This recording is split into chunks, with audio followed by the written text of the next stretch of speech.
Welcome to Blue Collar Mystics, the under-the-hood approach to the depths of human consciousness. So many mysteries, so little time, so many big words. That's why we aim to take the mystical and make it practical, usable in your everyday life. And you know, we want to hear from you. We want to hear your story. What happened when you started asking yourself the real questions? Like, who am I? What is this? Is it a hologram? Is this some kind of weird cosmic joke? Hey, these are the questions that we are trying to get to the bottom of as we explore the final rabbit hole together here as Blue Collar Mystics.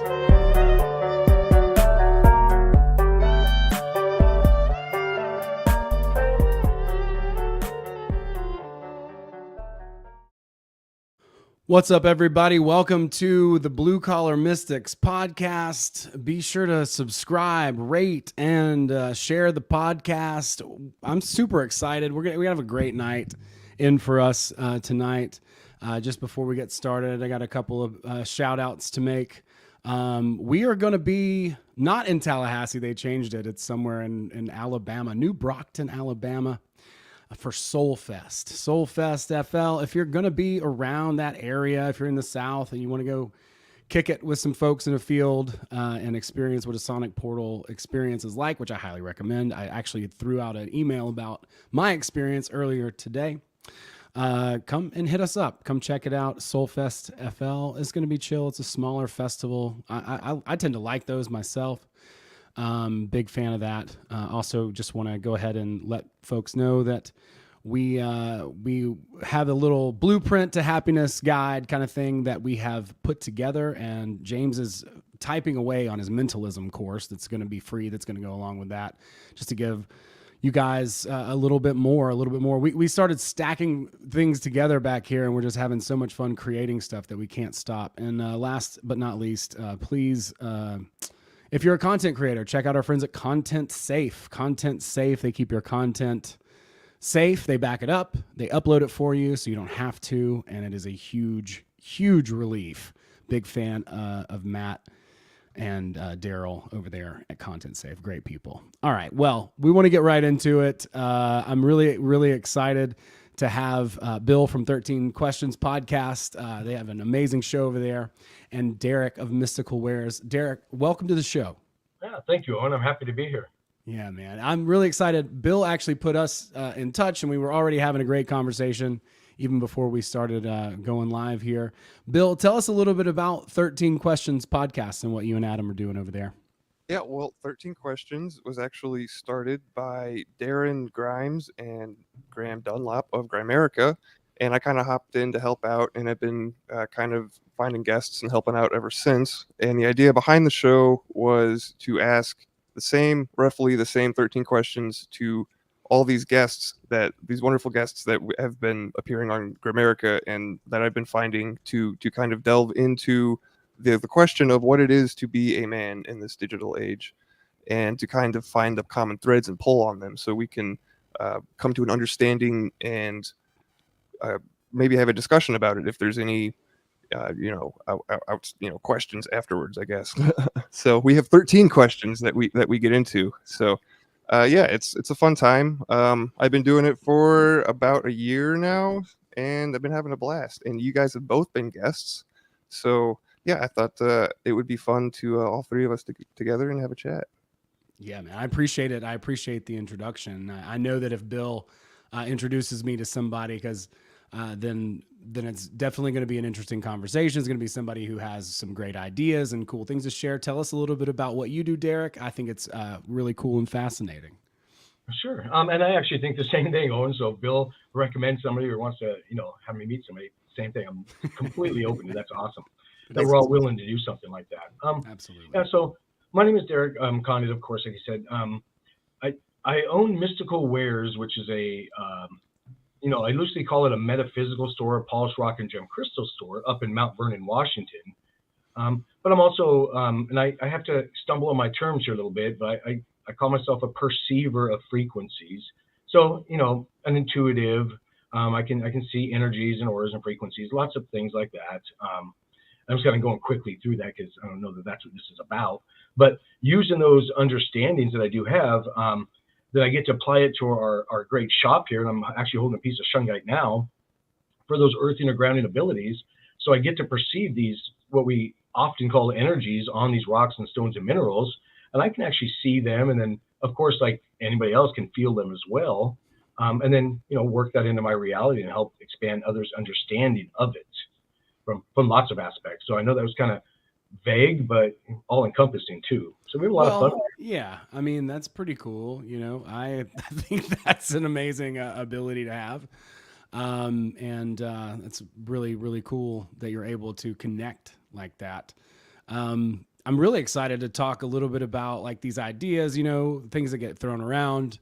There's always extremes, it seems like, in any sort of category, and I think people tend to start to go that way just naturally. We want to see where the boundaries are. Maybe it's just human nature. I don't know, but I've heard a lot about masculinity, toxic masculinity, alpha males and sigma males. I mean, what does all this stuff mean? You were saying you were looking that up. I just heard that from some other term later. It's just and these are all just ways really to just categorize people, people's approaches. Maybe I'm not really even sure, because like I think ultimately, like diving down to to true masculine aspect of it, it really has to do with direction, with purpose, with having a strong sense of a reason to take action and action here in this physical world. But we can go a little bit deeper into that and explore sort of the boundaries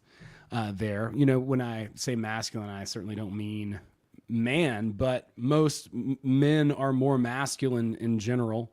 And I think what you guys are doing at 13 Questions, Bill, is really cool and needed. I love the fact that the Grimerica guys had something to do with that. And a big shout out to Darren and Graham. Those guys are awesome.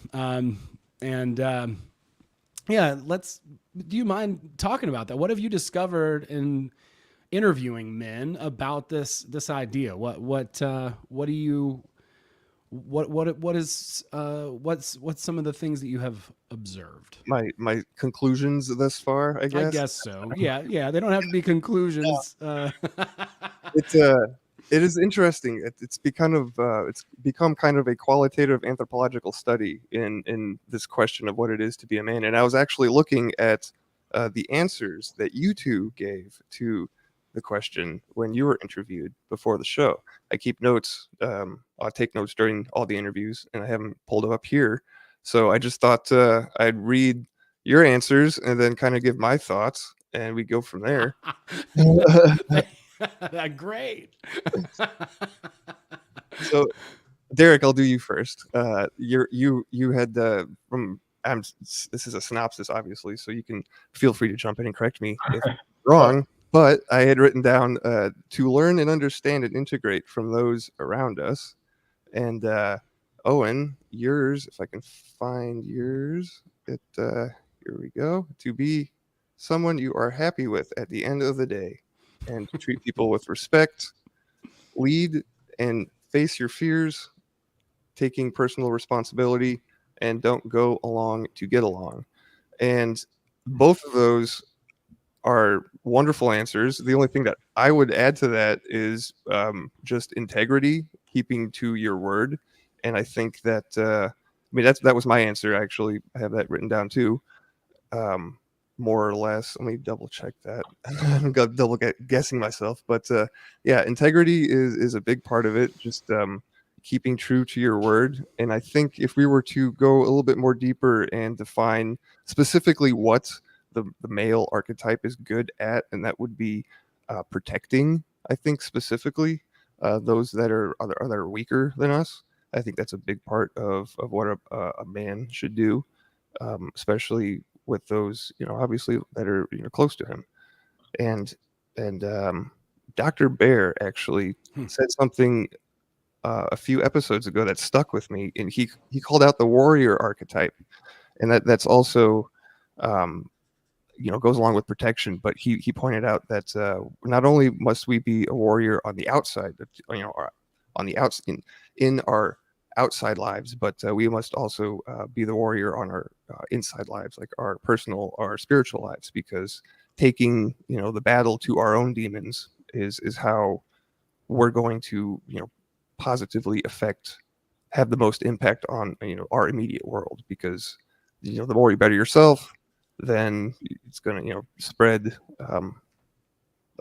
like gratitude. Like Adam and I have a gratitude segment on the intro of every episode. We do a little jingle made by Sir Felix. Shout out to Sir Felix.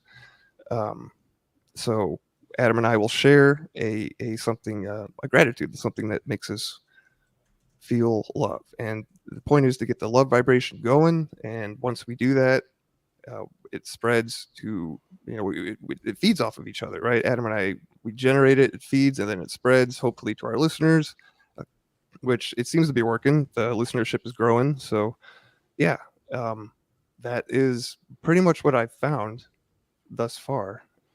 We're coming up on, we haven't even done 100 episodes yet. So Wow. It'll be interesting to see how this evolves over time, or even if it does. I think that's great. Yeah, I love what you added there. I thought my answer was windy. Like, of course, I'm trying to boil things down more to like brevity is the soul of wit. Brevity is the soul of wit. How can we simplify it? And I liked your one sort of word definition of protection. Like, I think that's a really strong word. If I had to pick one of one of those.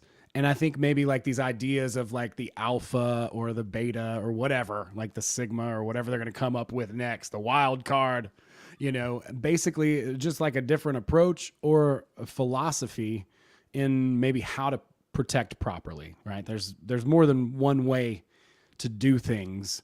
But what is the most effective for you? How do you operate? Like, some of us are stronger physically than others. Some of us have other mental prowess. Some of us can see energy, which is a huge advantage. I can't see, like people's auras and stuff. I can kind of pick up on their vibe. I can feel those types of things, but that's a different skill set. So I guess based on whatever it is that you're good at, as a person, you can add that sort of to your repertoire as far as the idea of protection goes.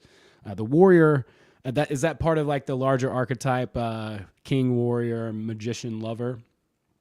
Oh, absolutely. That's one of the many archetypes that we can draw from. Just to get back on your point about protection, you asked what was your first question? I said something about these different basically styles of doing protection or something. Maybe that's why people categorize men. Then this ties into the warrior archetype too, and bringing it within, protecting, being on guard against your thoughts, because how we talk to ourselves makes the biggest difference in how we relate to our world around us, because we create our world as men, and as humans. We all have the creative aspect within us. So it is very important to watch what thoughts enter your brain, and not necessarily to deny them, but observe them, really. And then you can authorize. I've been using this term a lot myself, is authorizing. And if you don't like it, you can reauthorize it into something that you do like, or something that fits your goal, right? So being on guard against that is part of protecting your mental health, and from that springs lots of good things. Yeah, it makes me think of Apocalypto right off the bat, in the beginning, and he's in the tent, like having this dream, and he starts getting scared, and it's like, no, don't let it in. Don't let the fear in, Derek, I would love to hear from you and what you might like to add to what Bill just said about that warrior, about that guardian, that watching over our thoughts. I was just jotting down notes too, listening to you two, and I wrote down the term that Bill mentioned as well as protection. So I keyed on that, and then of course off of what you were just talking about, our thoughts are our reality. Our thoughts and feelings make up 90% of this reality, 10% is physical. Well, the 90% matters more than the 10%. So that's why when you're talking about, and maybe some of us can, I like the term perceive reality. So when we term it like that, then we know we're all doing it no matter what. It's not like you have to be an air quotes here, card carrying psychic to be able to do this out of the other. We're all intuitives. We all have gut instincts. Let's keep it real. So realize that, and then in your thoughts and the head games that this reality are made of, play with them, take control of them, have a thought. Well, I want to choose to be more energy sensitive today or not, if we find ourselves in a heightened energy situation or reality. But we can choose on how much we feel or, again, perceive our reality, not just from the physical 3D, but the emotional and the energetic levels. So yeah, have that thought process in your head, choose what you want to perceive, and then hang on for the ride, because believe it or not, it's not some magic yoga pose you have to learn or eat vegetarian for 10 years for these things to happen. It's all an understanding, not an ability. So that's how I like to kind of describe these things. And we can all already do it. Oh, that's great. I love that idea. It's an understanding, not an ability. Yeah, I mean, I love these archetypes too. I think we forge through them, like it's really hard, I think, for a lot of people in general. And I've said this before, not so publicly, but I'll put myself out there. I just don't think there's a lot of really good archetypes, period, left in the world, masculine or feminine, but specifically not feminine. I think that there are some archetypes, the masculine ones have somehow been uncovered in myth and brought back into culture, like the king, warrior, magician, lover. For anybody who's familiar with the Iron John story, that's a classic Greek myth about basically a boy becoming a man, And then we've got these rituals, that we have been passed down or through a lot of cultures have been, some a little bit more brutal than others, but and very often there is some sort of an initiation rite, some sort of a ritual, some sort of a thing that happens, a catalyst that brings a boy into a man. And I think ultimately, there's a lot of different stories and myths and metaphors for that. This is where our literal society, or our society that's very literal in nature, would be maybe potentially offended or upset about certain things, because the way that we think about reality is so matter of fact, that we don't really understand myth anymore. We don't understand story structure anymore. We don't understand metaphor nearly as well as the ancients did, like not even close. So I think a lot of these stories that maybe were in the public consciousness and a lot of these experiences, they're very human. I feel like they're very in touch with us still, like we're connected to them. But I feel like cognitively, there's maybe a little bit of dissociation with some of these ideas and these past experiences of what masculinity is. Ultimately, I think all of those stories are resolving into having a purpose, having a reason to move forward. I love the protection aspect, but one of my favorite authors on masculinity would be probably David Data. If you're familiar, he wrote a book called The Way of the Superior Man. It's an excellent book because it's written about masculinity to men. And he talks about in the very beginning, we all have polarity. We all have masculine and feminine aspects. Most people have, regardless of gender, one or more of one or the other. So most people are either more masculine in nature or more feminine in nature. And he starts to define that and what that is. And what he says is that masculinity is about driving purpose, and the way to find that is to face fear. And so your life's purpose would go in concentric circles, smaller and smaller and smaller as you pursue the thing that you're most afraid of. So I'd love to run that by you all and pitch that to you as fear being sort of a compass as far as masculinity, or how you might express that or experience that. Or even categorize, that idea. Like what is the nature of fear in our development? and purpose, and how does that relate to being a man or masculinity, either one of those?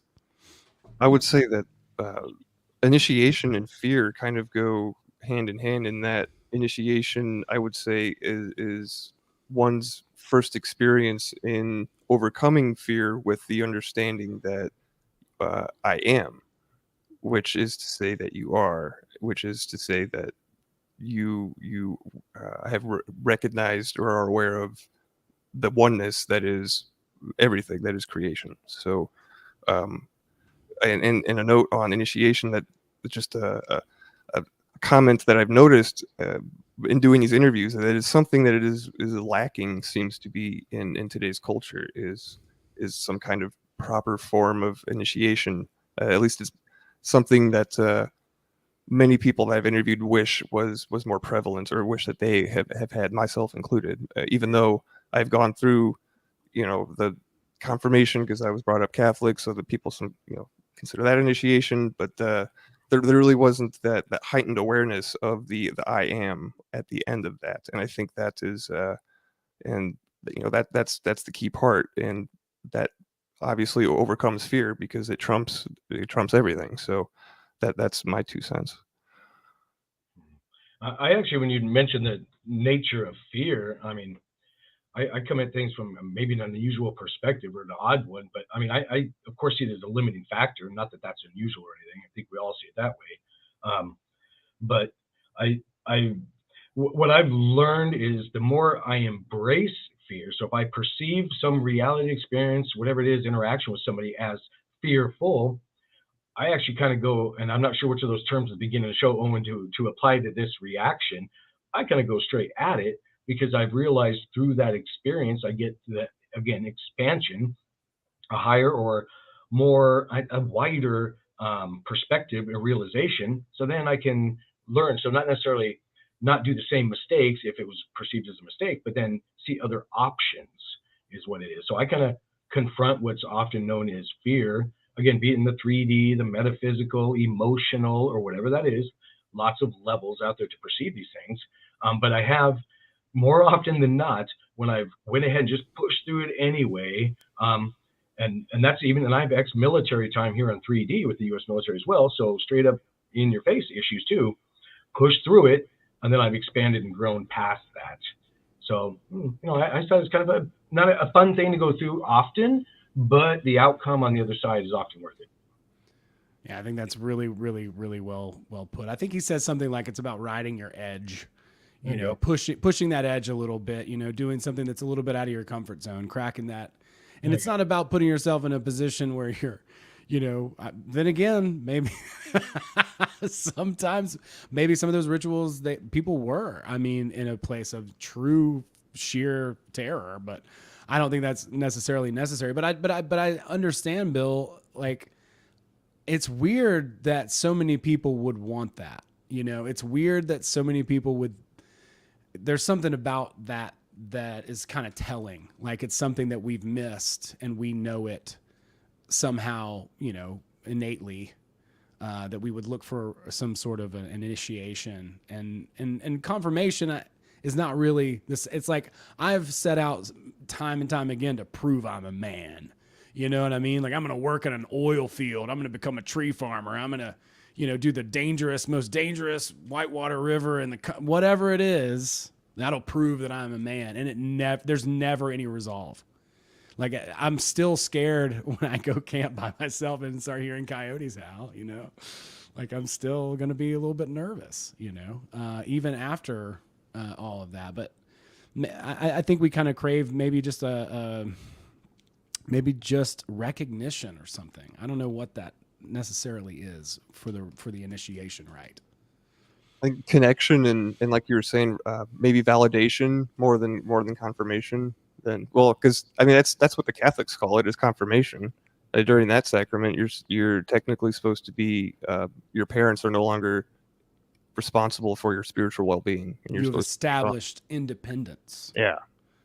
Yeah, and I think that has a lot to do too with this idea of masculinity. Like I think masculinity is very, strong individual. If we were going to put it on the spectrum, right? Like I can take care of myself. I can, do all of the things that I need. I don't need anybody else. This sort of idea, and I don't know sort of where that ends and where sort of the toxic, being an island, flawed sort of philosophy, in my view, begins. But it's a little bit it's a little bit out there, and there's something I think about knowing that you can, and also having that sort of conferred like upon you that I don't know why we might crave that, but it is interesting that so many people have that to say. I do find that fascinating.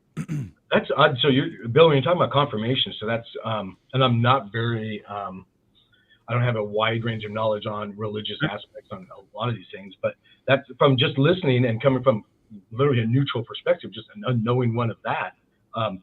It sounds like going through that, what's called confirmation, it's somebody on the outside trying to have you confirm where you should be confirming yourself from the inside.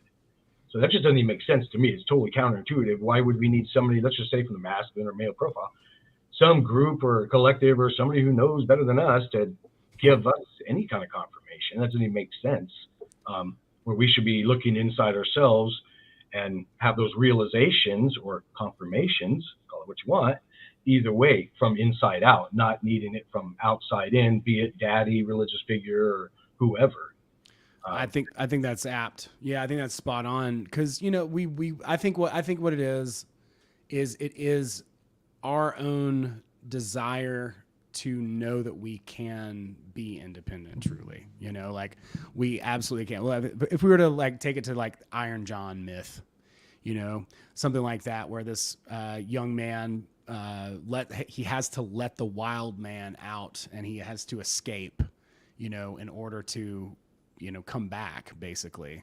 And it's not something that we really even choose, right? Like it's something that we have to face. Otherwise, I don't think we would.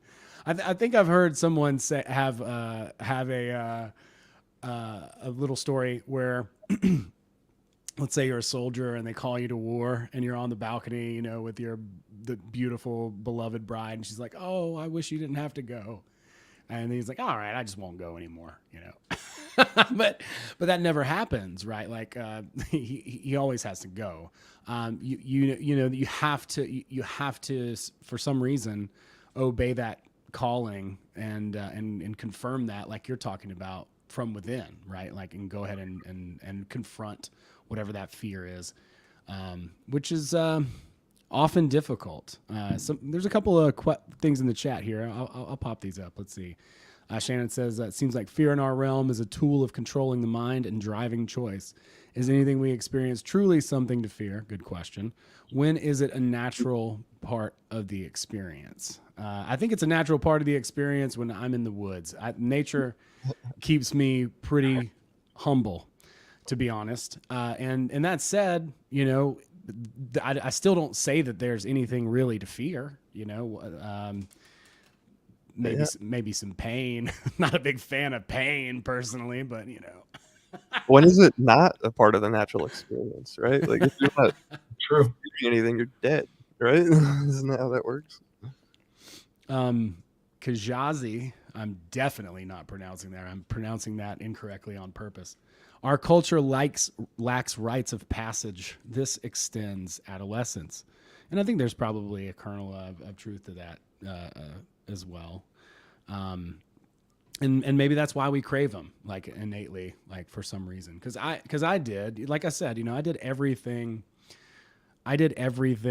that I could to like prove this thing, the most adrenaline filled extreme sport or this or that. A lot of us will do basically whatever it takes, I guess, to prove to ourselves that we are strong enough or that we can.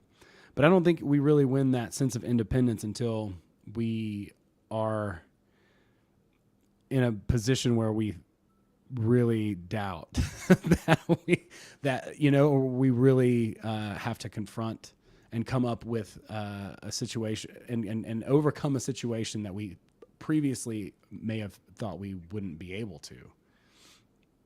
Yeah, Is that what- overcoming adversity, right? Or Yeah. or having a near-death experience that would do it. That would do it, right? Yeah, I think that would do it. You know, like after that, yeah, you've come from a teenage boy into an old wise man, just like that. But yeah, that could do it. I think there definitely seems to be some sort of a need for that, or a desire for it, and it can't be a position.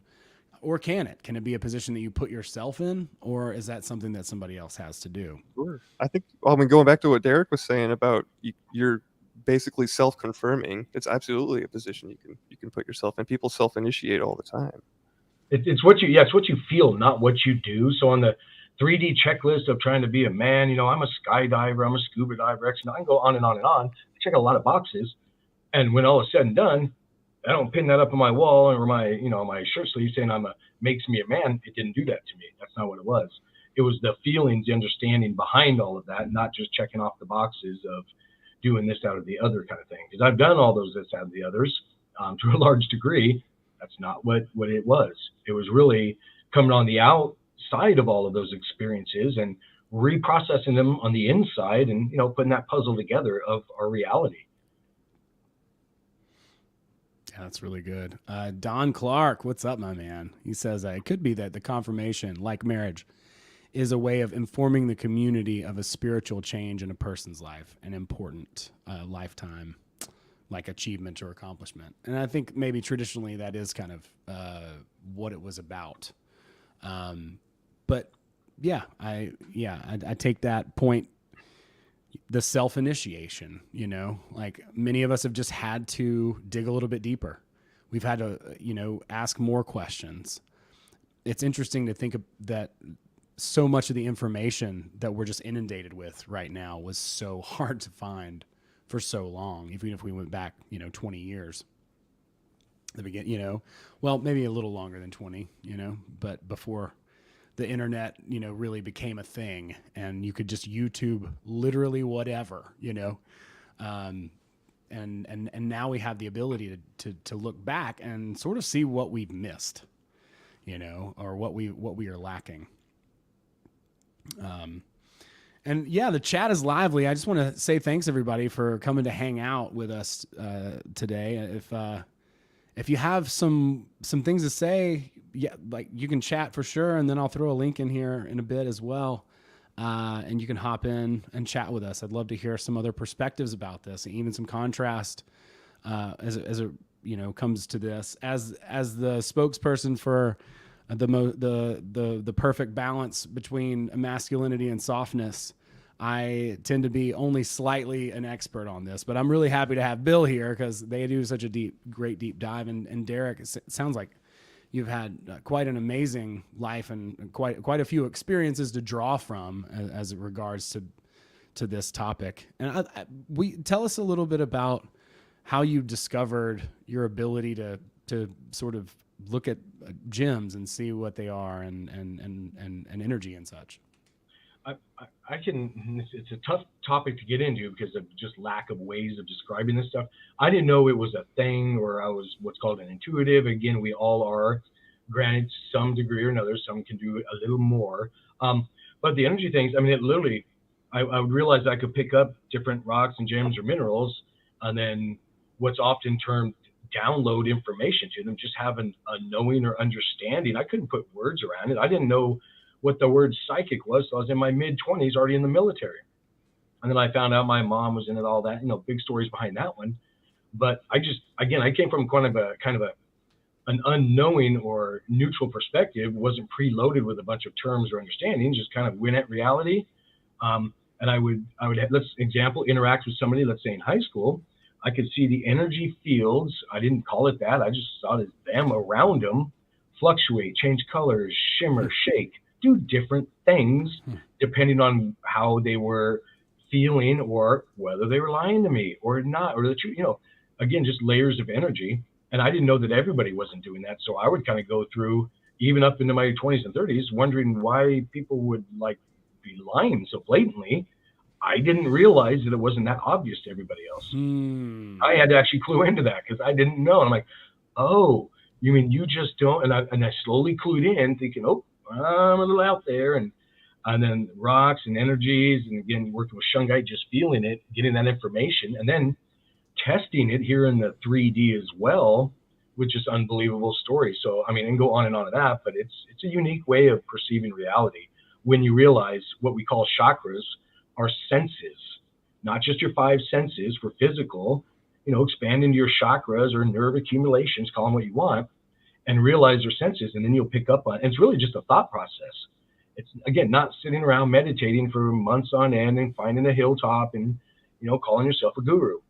No, it's just realizing it's a thing, whatever it is we're talking about, in this case, energies and stones and emotions, knowing that it can be done, and then just calm down and just see how you go and go at it. And you'll heighten from there. Again, it's not a magic spell or certain thing you do. It's just expand your understandings, and those things heighten. So, and then just coming in this rock and gem crystal business, of course, I'm going to use those. It's like having a heightened sense of smell. Well, then you might be a wine taster or whatever. So you use it to your advantages to help those around you. That's so cool, man. That is fascinating.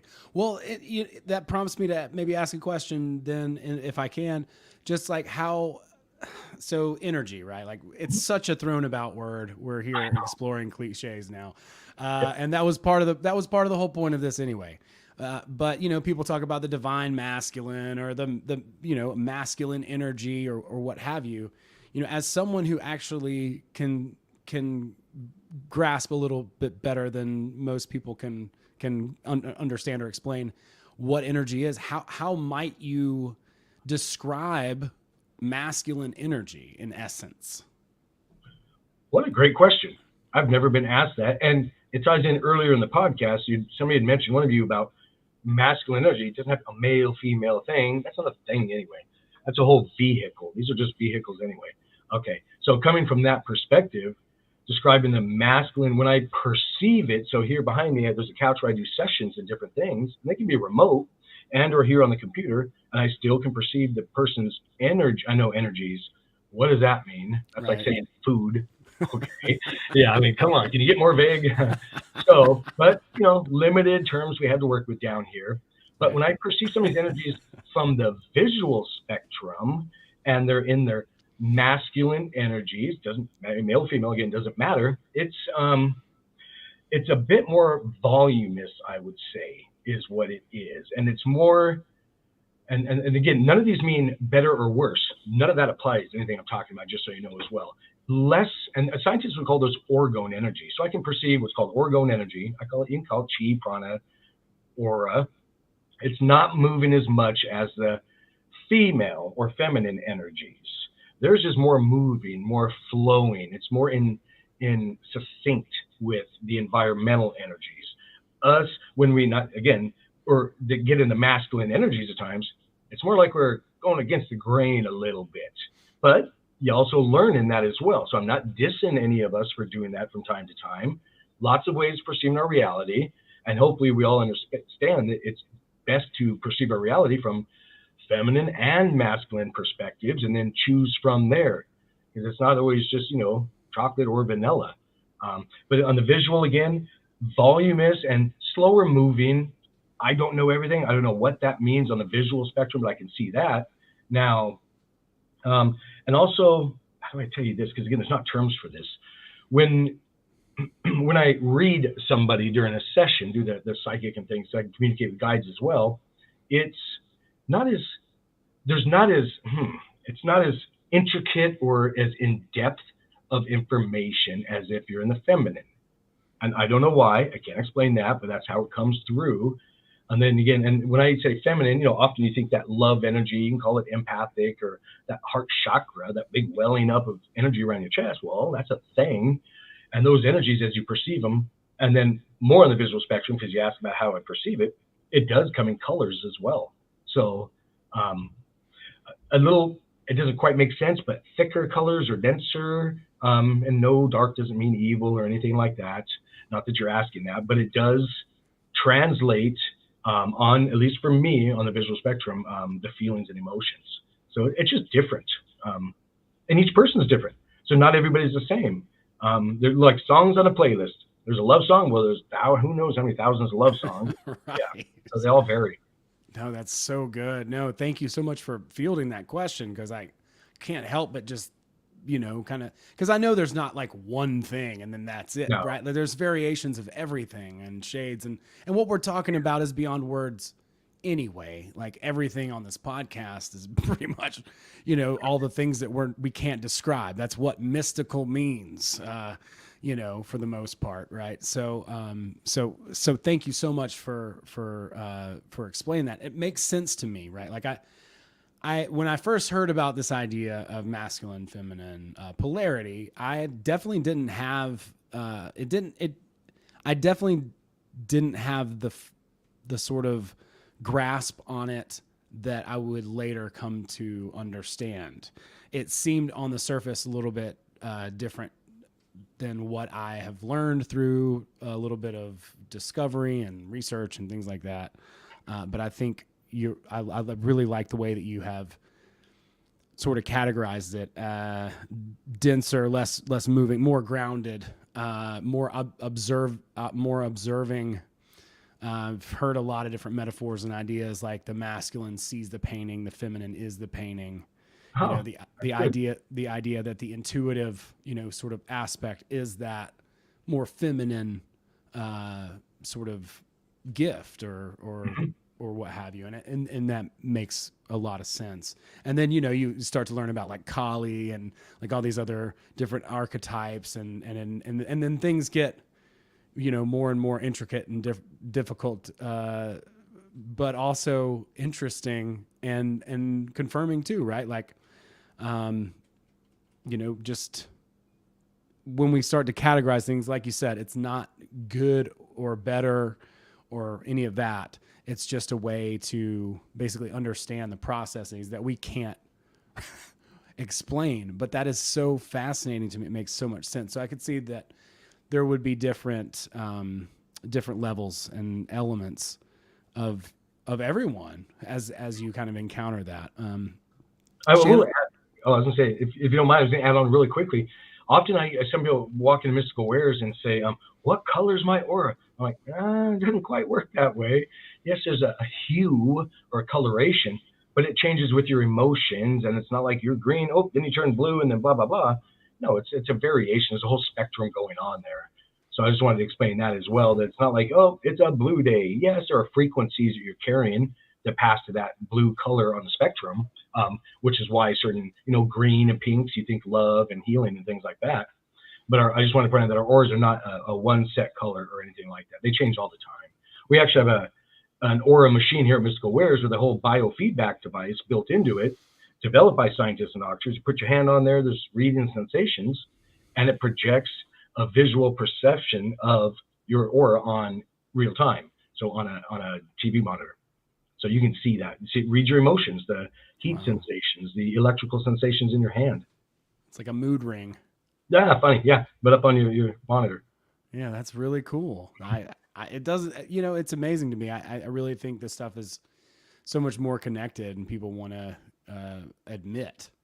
I think Eileen Day McCusick in one of her books talks about how there's like one word for like for I can't remember. I wish I could remember what it was. That basically is like, science is like, well, we can't define that. And if they would just define that, it would basically be the idea that we experience with energy. And I think hers is more of an electric sort of model, which also kind of makes sense to me as well, with the idea of like, polarity and electricity. It's one of those things where people are like, nobody understands electricity. Well, maybe they do. Maybe they do understand it. Maybe that's kind of what is going on here, is this polarity, this masculine, feminine, however else we want to categorize that, is really the polarity that creates all this material, like you said, these suits that we have, and all the physical things around us. Yeah. Bill, regarding this topic, which I hope you're not tired of talking about. I know you talk to you guys talk to a lot of really interesting and cool cool people. As far as masculinity and that idea of protection, I might also add leadership to that. In certain situations at least, going against or not being afraid to go against maybe the common ideas. What do you think are some other elements? And can you think of anybody maybe who's had a good story that might illustrate this idea a little more clearly? Another good element I think to touch on, and that has been kind of a motif in the 13th question, which is what does it mean to be a man, is being vulnerable. And that's not something that I don't really think a lot of people, at least I didn't really think about when it came to masculinity. But being vulnerable takes courage, right? And courage takes strength, and strength is a very masculine trait to have. So it makes sense if you think about it. So that was something surprising to me, that you don't know until you know. And it's important to have that balance, like you were saying, Owen, with being the lovable. How did you were describing your a class that you had went through recently, and how people had given you feedback, and you didn't realize that was a perception that people had of you until you got that feedback. Well, doing the show was kind of the same process with me for everything that we're talking about here. So, and that was one that really popped out, that I don't think is talked about or emphasized as much in, certainly not pop culture, but maybe in the little niche sectors of masculinity that you do find on the internet, which I'm coming more and more across of now that I'm becoming, enveloping myself in this world, so to speak. Yeah, man. I think that's great. The class that I took was called the Sam Christensen process. It's an image branding workshop is the right name for that. It was there was this guy named Sam Christensen who was a very famous casting agent in Los Angeles, and actually his process is really about doubling down on your characteristics regardless of what they are. Basically what they would do in the old days is they would take all the fan mail that people would have about a certain, let's say, star, actor, or whatever, and all the things that they liked or disliked about them, they would just try to push that even harder for that character, so that they came across all that much more like that, whatever people was being perceived. They would just double down on that. So, for me, I didn't realize how warm and friendly, I guess, I came across. So I had this joke about being a QAnon bouncer or whatever. And people didn't really like that joke. I thought it was funny, and maybe it is to the right audience. But, I've kind of changed that into being the friendliest bouncer, I'll just let anybody in, and it's going to be a cuddle puddle or whatever, because people perceive of me as being warm, friendly, it's changed. And if you can if you can assume, or not assume is not the right word, but if you can confirm someone's preconceptions about you to them, then they're usually a little bit more, likely to sort of be on your side. So it was a really interesting class to take. They even go as deep as they give you these essence statements. They're just beautiful. I highly recommend the class for anybody who's interested in, self-development. A lot of actors take it. It's less self-help and more self-development, right? It's therapeutic, but it is not therapy. There's a difference between those two worlds. And I think they're both important, but yeah, understanding ourselves and being aware, I got the masculinity, the softness, right? That even came from that class, understanding, that. But when I started to study this stuff, and I had over there, I was just picking up this image right here between the two pillars and the idea of masculine and feminine and hermetic philosophy. And you'll notice that this hand here, wait, it's weird because it's backwards it's mirrored. Oh my God, what am I doing? But yeah, the handcuff there to mercy. And I wouldn't have thought that the masculine would be the compassionate element within a model. But then I've turned almost 40 years old and started, experiencing the world, in new ways and learning more and more. So a lot of these things that we might just assume or presume on the surface might actually be different, right? Like I just automatically thought, oh, if it's soft, or if it's fuzzy, or if it's whatever, then it must be feminine. But going back to the Greek myths, and Iron John in particular, they talk a lot, like Robert Bly, Michael Mead, and these guys talk a lot about how we're kind of misguided in some of these ideas anyway, right? Like that water's always feminine. That's not necessarily the case. In that particular story, there is masculine water that the wild man emerges from.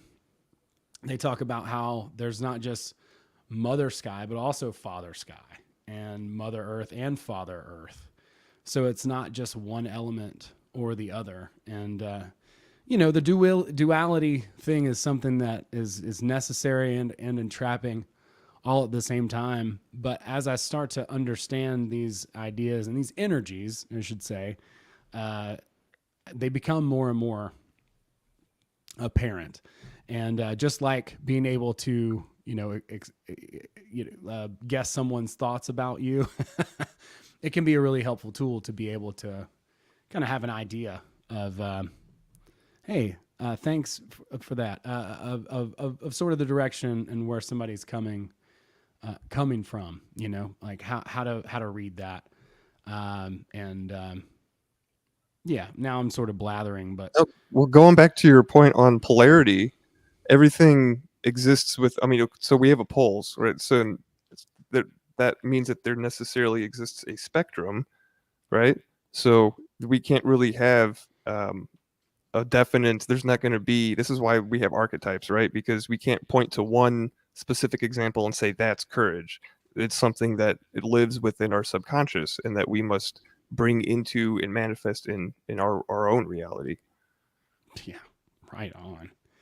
Yeah, and we have a couple of questions, actually. They're coming in for you, Derek, if you don't mind answering. Sure. A couple. Oh, no problem. Of course, right? No, Somebody on Rockfin, Robert, says, Derek, do you find it is easier / pronounced to see these energies in certain types of light? If you're trying to perceive them on the visual spectrum with your 3D eyes, it can be a boost. But what you really need to we all need to wrap our heads around is we're trying to perceive energies, again, big term there, but say a whole lot, from the non-visual spectrum. So really, I would, if you're wanting to perceive, not just see, so I wouldn't limit yourself to seeing, be open to perceiving, because maybe a percentage of what you're seeing here is coming through in your imagination, which is called intuition, by the way, which is real. So I would say be open to all levels of perception. Don't limit yourself. Don't say, well, I need a cup of this and 2 tablespoons of that, because somebody on some podcast that thought they were a guru or master told you needed to do that. Everybody's different. And I know they're not saying that anyway. So I would say come out as perceiving, and then you're gonna receive a whole lot more, because on the visual spectrum, there's a whole rod and cone thing to our eyes. I won't get too much into that, but there are different percentages from the center of your eyeballs to the sides. So often, if we're sitting at home watching TV and we see a shiny object off in our side peripheral vision, when you turn your head, that's going to move with your eyes. So try and perceive through your peripheral vision, and then hang on for the ride, because as you do that more and realize there is stuff there, well, then that vision will start coming into the center, and then you can expand your vision. Yeah. Dude, that's badass. That is very practical. So can you talk? So I think this is so fascinating, because just the idea of energy in general, and I promise you, I'm not trying to put you on the spot, because this. I'm not shy.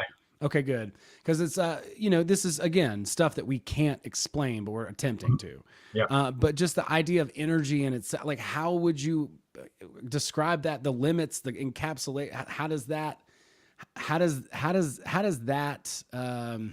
do you even try to describe that, what energy is.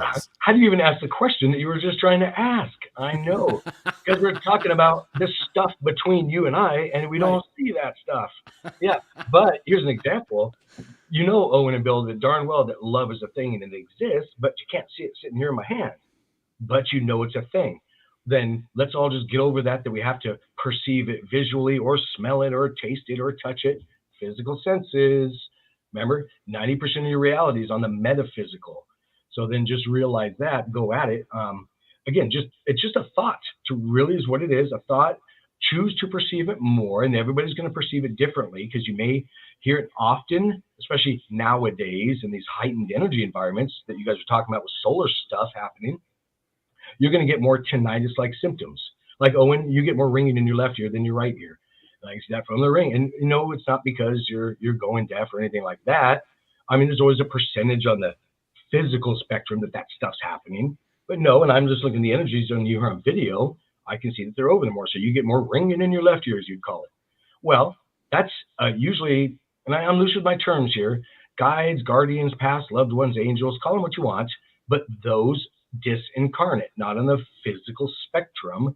When they're in our auric field, that's when we feel those weird shivers, goosebumps, or ringing in your ears, tinnitus-like symptoms, stuff like that. So they're all out there all the time.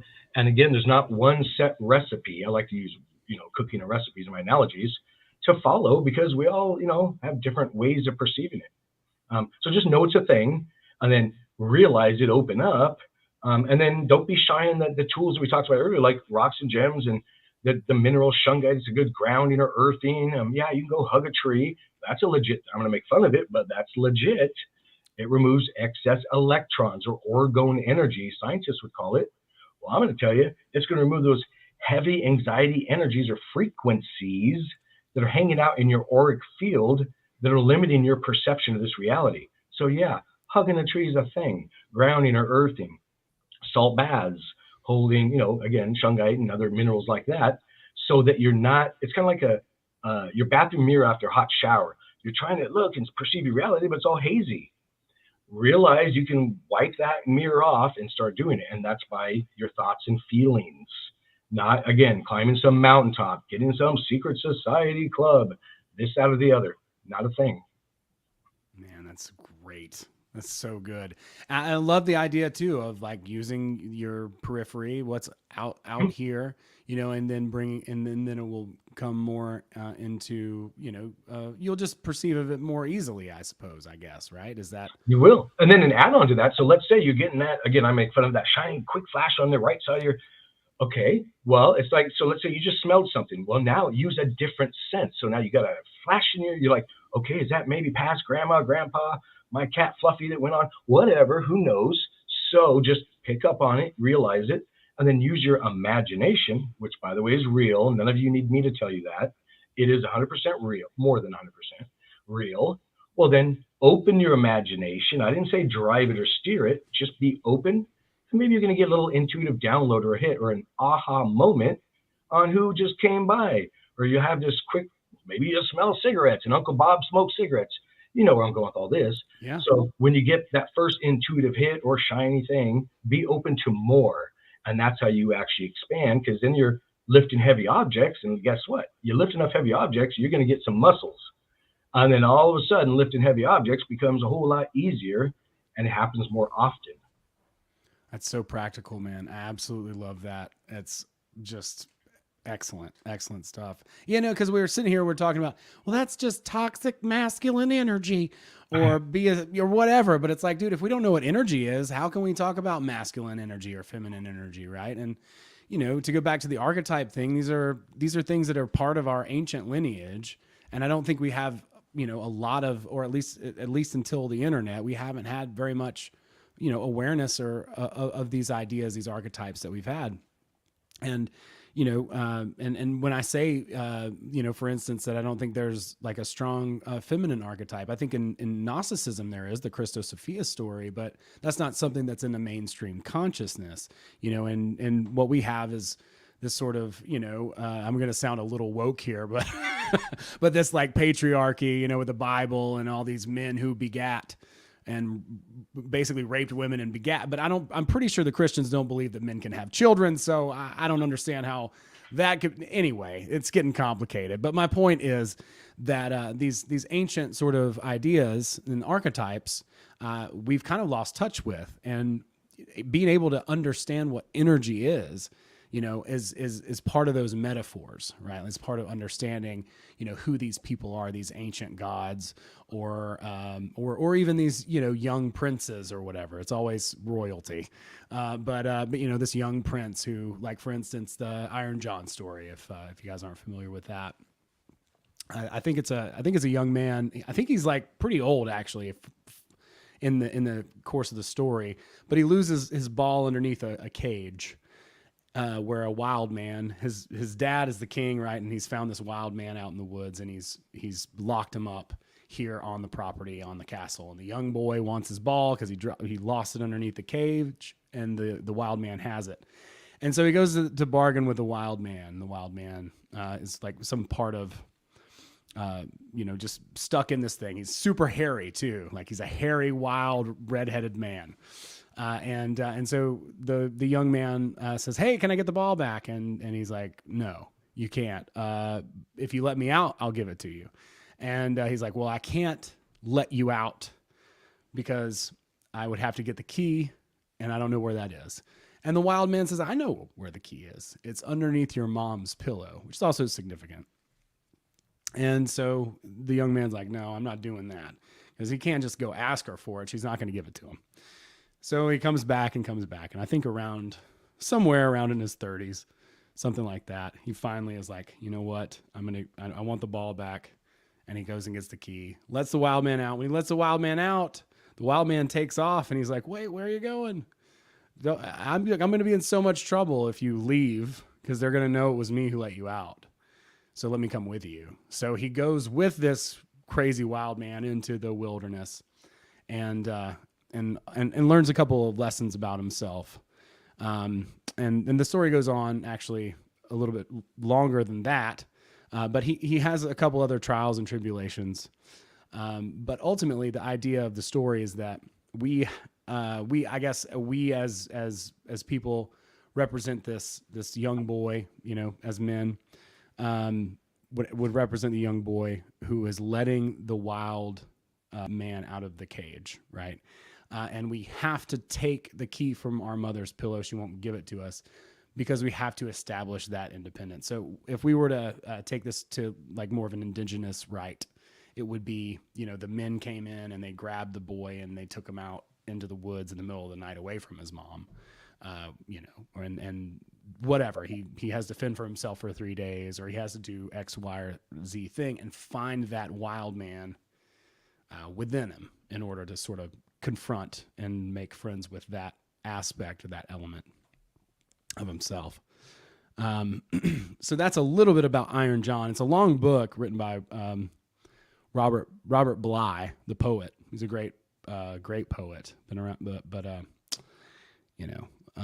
hey, Fundy's in the chat. What's up? We got some really cool stuff going on here. I did want to synopsize the Iron John. No, God, I butchered that, but it is a really good story, and I think it is relevant for folks who are looking into that kind of stuff. My friend Adam, I can't even pronounce his last name, Praxilus. Sorry, Adam, butcher your name and the story that you turned me on to. Well, that's just how it goes. Fundy says, archetypes aren't humans. Everyone is all 12 signs of the zodiac. Thank you, Fundy. I think that's an interesting point. And I think we have a lot of archetypes definitely locked up within us. We just briefly touched on the idea of king, warrior, magician, lover in the context of masculine development. That's also an excellent book. It's a great story. It talks about those 4 sort of elements and what those mean in that masculine development. Don says, not only have we lost touch with the archetypes, but they've been intentionally besmirched. Excellent word. And inverted by the popular media. Yes, besmirched. And see, I agree with Don, right? Like the idea that we have of these archetypes tend to be the more sort of toxic sort of side of them. I think, equate masculinity with dominance or strength or power over someone else, and but that's not necessarily what it's about. As Jordan Peterson talks a lot about, I'm sure he's been quoted saying this a bajillion times, talking about how it's not about like the meek shall inherit the earth kind of idea. The meek aren't weak. The meek are the ones who have the power, but they don't act, right? Like they have that chain tied to the, is it Jachin or Boaz? Anyway, one of those poles. They're tied to their intuition, their compassion, and they won't go over. And yeah, I'm saying a lot too. I just took I went to a speech thing today, not a speech class or therapist, which I could potentially benefit from, but it's Toastmasters, and they count your uhs. So it's very easy to hear all the uhs once someone counts them. It's yeah, there's another one. That's funny. I'm going to start listening to myself now that you mentioned that. I'll pay attention and go, uh-oh, how many am I doing?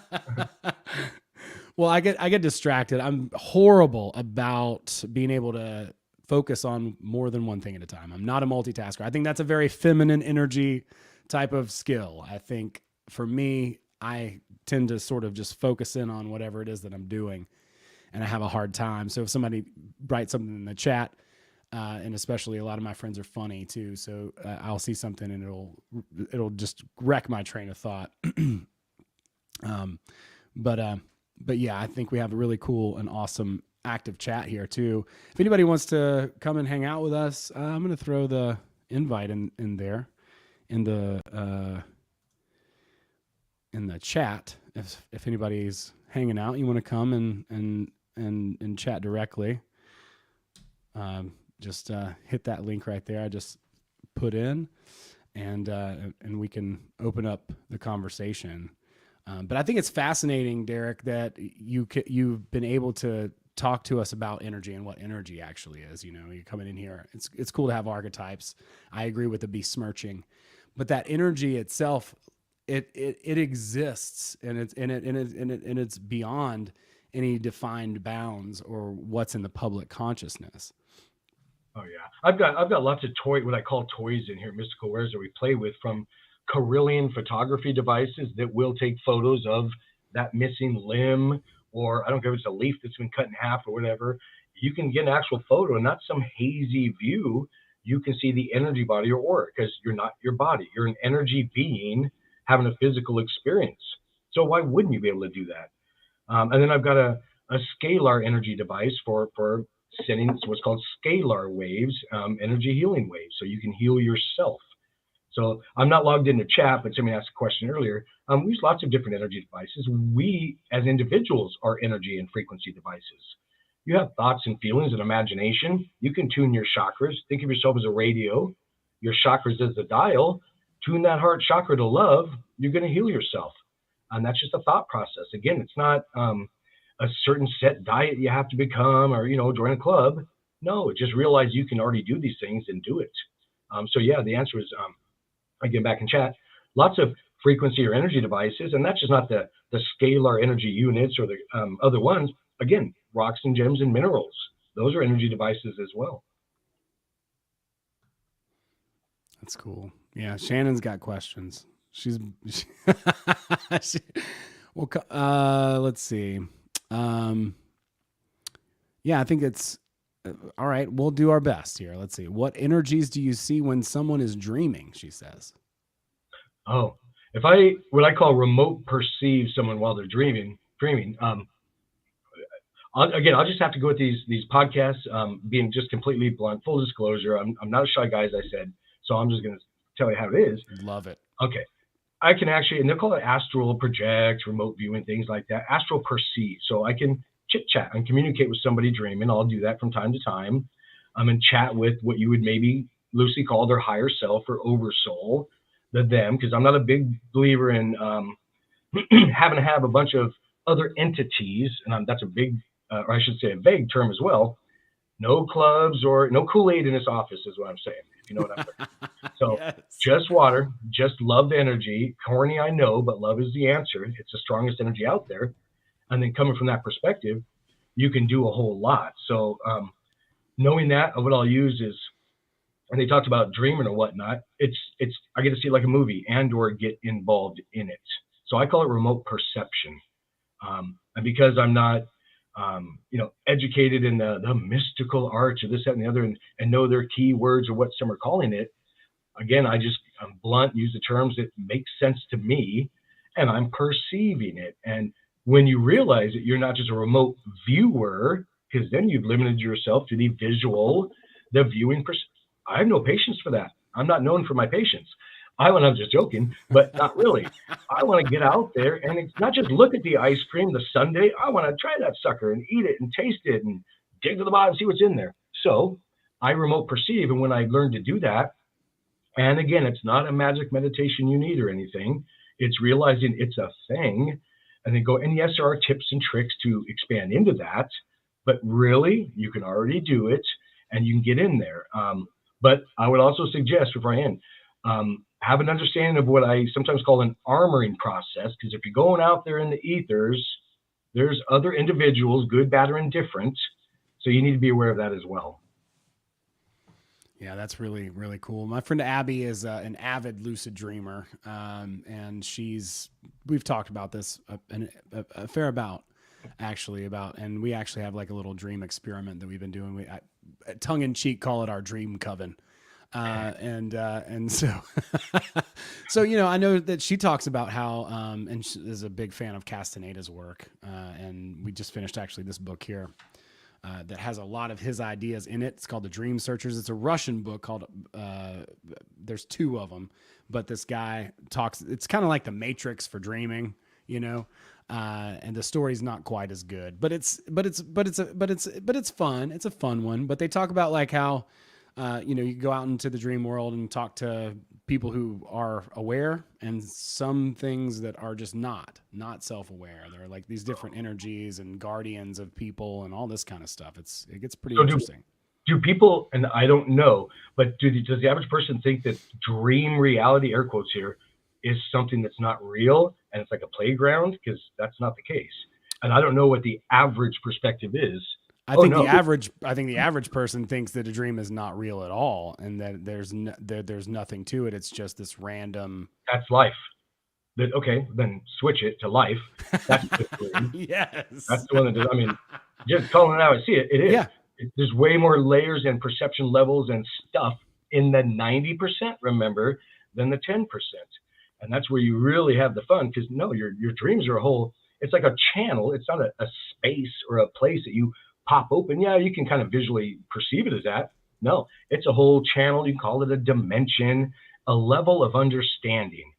It's not something you strive to accomplish. It's something you realize internally is already there, and then you're there, kind of thing. So it's hard to actually answer some questions because of the limited perception. And I'm not saying anything about how the questions are coming in, but I just have to give a big perception, description. No, that's great.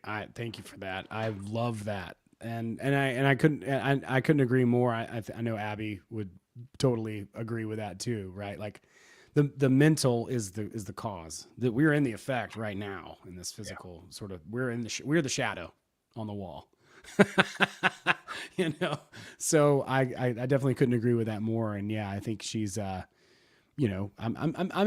not exactly sure what she was asking specifically, but Owen, you and I you did a book club with Reality Transurfer, and I think Vader had mentioned that dreams exist in the alternative space. Do you remember where he talked about that? Yeah, I think that's in the second book. It's like it's maybe the 6th chapter, like the alternative space, or maybe 7 is intention, because he starts to talk about how that made sense to me. I had never heard that. I'd never heard it said that way before. That like dreams are in the mental, the mind of God, the infinite, whatever you want to call it, where the film roll archives are stored, the alternative space, the field, like all of that is where the dream sort of space is. And then we're here in this little one single sliver of all the infinite possibilities here in the physical world. And when he started to talk about that, it blew my mind and it made so much sense. And what it clicked is a lot of what Derek's saying. It's already there. Everything's already there. Your like dream life is already there. Like the ability to do whatever it is, you know, to experience what it all exists. It's all there. Everything that ever was, is, or will be already exists in this ether, this, you know, in the dream space, the mental world. I don't even know like how many ways we could define or call that. Is that kind of what you're saying too, Derek? That's interesting. I know, excuse me, that you mentioned that. So let's say somebody wants to have a dream or manifestation they want to actually have happen and or manifest. Well, then put some imagination and emotions behind it. 90% of the reality. You don't have to build some widget, you know, grab a hammer and a screwdriver. Imagination, emotions behind that dream, or call it a dream, a realization, aha moment. These terms are often interchangeable depending on the context. So realize that, and then again, get excited about it, manifest it within your imagination to whatever degree you can, and guess what's going to happen? You're going to manifest it into this limited reality of physical, the 10%, because it's already in the 90%. It's just up to you to do it down here. And that doesn't mean you have to hold your hand out and focus on a, you know, whatever, a rock or crystal in your hand. But I'll tell you what, if you focus on it and get excited about receiving, let's just say you wanted that shiny object, well, then some way, some synchronicity is going to happen. You're going to be gifted it. You're going to, you know how it goes. That's how you make those things manifest in this reality. It's not, you know, copping a squat, yoga pose 17, whatever that is, and then holding your breath. No, it's actually, you know, putting that emotion and imagination energy there, and then that's how stuff will manifest. Man, that's so good. Yeah, I love it. I love the way you speak because you're not doing it through somebody else's, you know, whatever term of definitions or their rhetoric, and it makes a lot of sense. It's very, very clear. It looks like my friend Dylan hopped in. Let's see if we can get him in the chat. What's up, my friend? Hey, Bootsy. What's going on? How you doing? I'm good. You know, I never turn down a open phone call on YouTube. I'm a little lost in the conversation, so I'll need to listen in, kind of feel the vibe out. Sure. We were just talking about masculine energy and feminine too. I mean, I would equate sort of the ether and the metaphysical space maybe to more feminine, right? The void, the abyss, and then this, you know, talking about manifesting and what you're talking about, Derek, that those emotions and the thoughts, and then the taking of the action would be that masculine aspect of the process, right? Like that masterpiece already exists within you. Whatever that is, it's already there. And to bring it into this world, we got to take a few actions, sure, usually, but usually that's where people are so hung up. They're living so far outside, I think, and so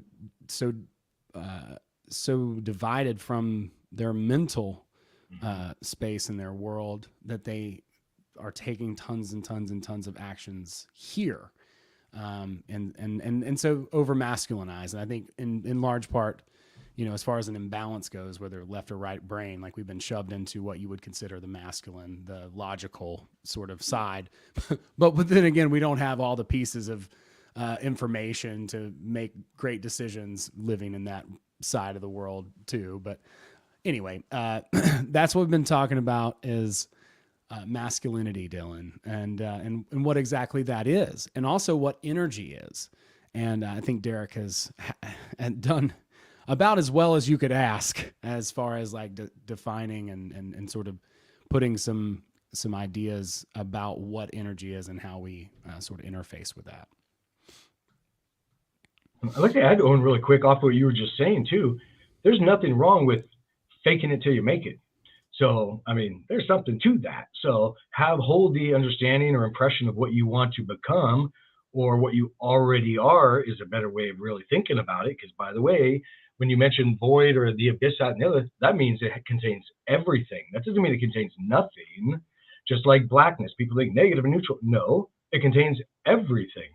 It's not a negative way. And if you perceive it that way, then you've limited yourself, because then you think, well, chocolate milk's not as good as white milk. No, it's not a coloration thing.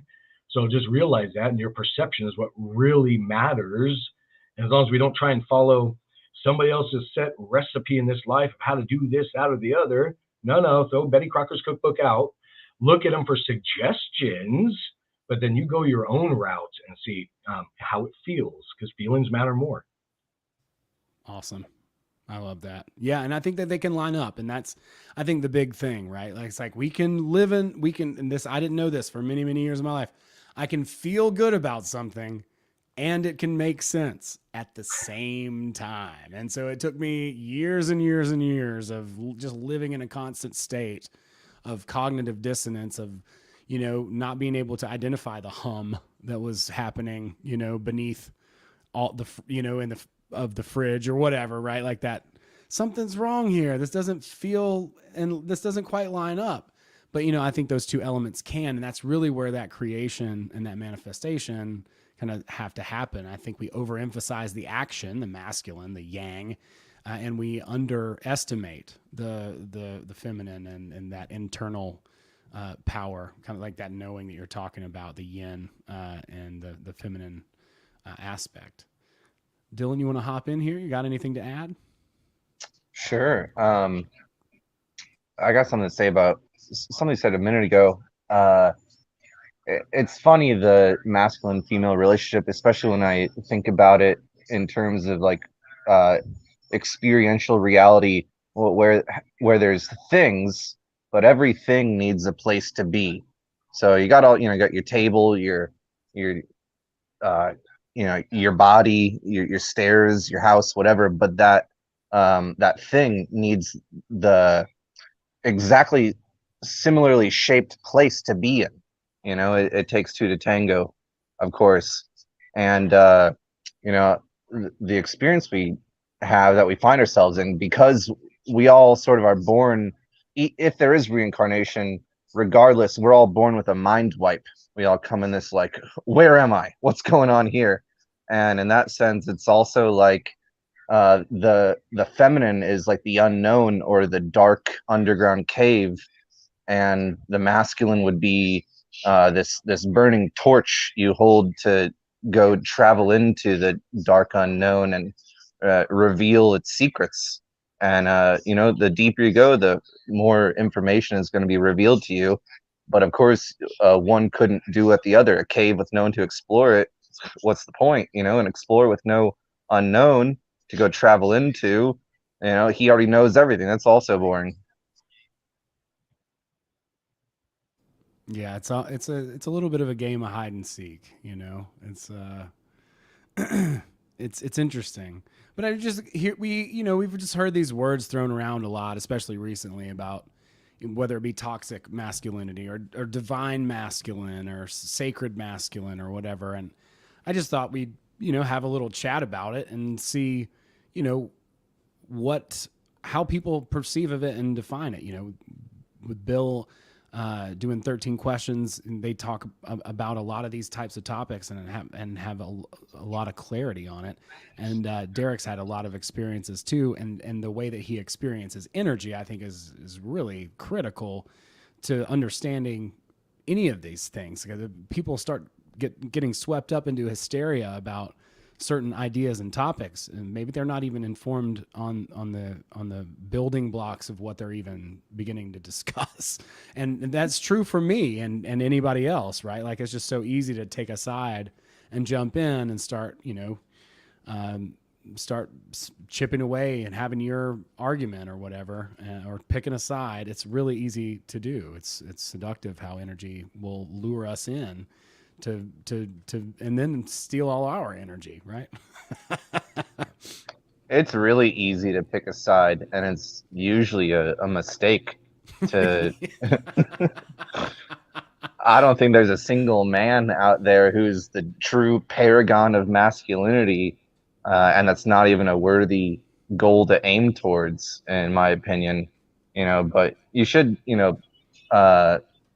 play to your strengths, sure, but it's also important to put in work where you're lacking.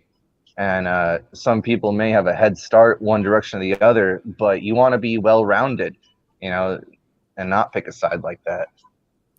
I think that's a very masculine characteristic, right? The ability to kind of go in your own way. And, you know, Joe Rogan's got a lot of haters, but, you know, he's done a pretty decent job of saying, you know, here's where I draw the line, here's my boundary, you know, and then you've got other people who are going to draw their boundaries different, and people who are going to say, you know what, this is what I believe in. I'm going to stand here, and having the courage, and I guess you do have to be somewhat vulnerable in order to make that distinction, to make that choice, and say, you know, this is what I'm going to stand for, you know. And I use Joe Rogan as an example just because he's somebody that everybody knows, and I don't think that he's been a destructive person. I think that he's, you know, led things and gone in a way that seems to me to be like what he values and thinks is important, and isn't really concerned with what other people have to say. And I think that is a distinct, a more masculine characteristic, that individuality. Yeah, man. I think the human body points to this idea as well, where you know, the only way to do it for us mammals is to not only have this hard skeleton, right? Bones, they're not flexible at all. They're very rigid, but they need the flexible joints and skin and all the other, you know, flexible parts of your body to really make the divine, you know, marriage of the two work out in a profitable way. And but of course the opposite is also true, because there's beings on Earth that have squishy insides and exoskeletons. You know what I mean? You can either be an insect, hard on the outside, soft on the inside, or you can be like a human, hard on the inside, soft on the outside. Either way, it takes both to make it happen. It definitely takes both. There's no doubt about that. Like, you know, and that, I think that's where people get stuck in that duality and that group consciousness, right? It's so easy to just pick a side. Like, oh, no, I'm part of this team, you know? It's like, I support the current thing. Like that whole thing. Like, I think that's more the sort of attitude to have, because it's not, you know, imposing rules upon you. You know, it's, we either choose whether we're at the cause or the effect, and the cause is in the ether, is the mental. And so if we're just going to allow certain things to push us around and manipulate us and make us join a team or a squad, then are we really at the cause at that point? And I think there's something to, there's definitely something to, you know, compassion and supporting people and all of that. And I think you can do that in a healthy way without, you know, cheering for someone's head on a stake or whatever. I just wanted to point out, you know, that distinction between having something that you firmly believe in and being willing, not just going against the grain to go against the grain, but being willing to be vulnerable enough to say, you know what, I really believe in this. It's important to me.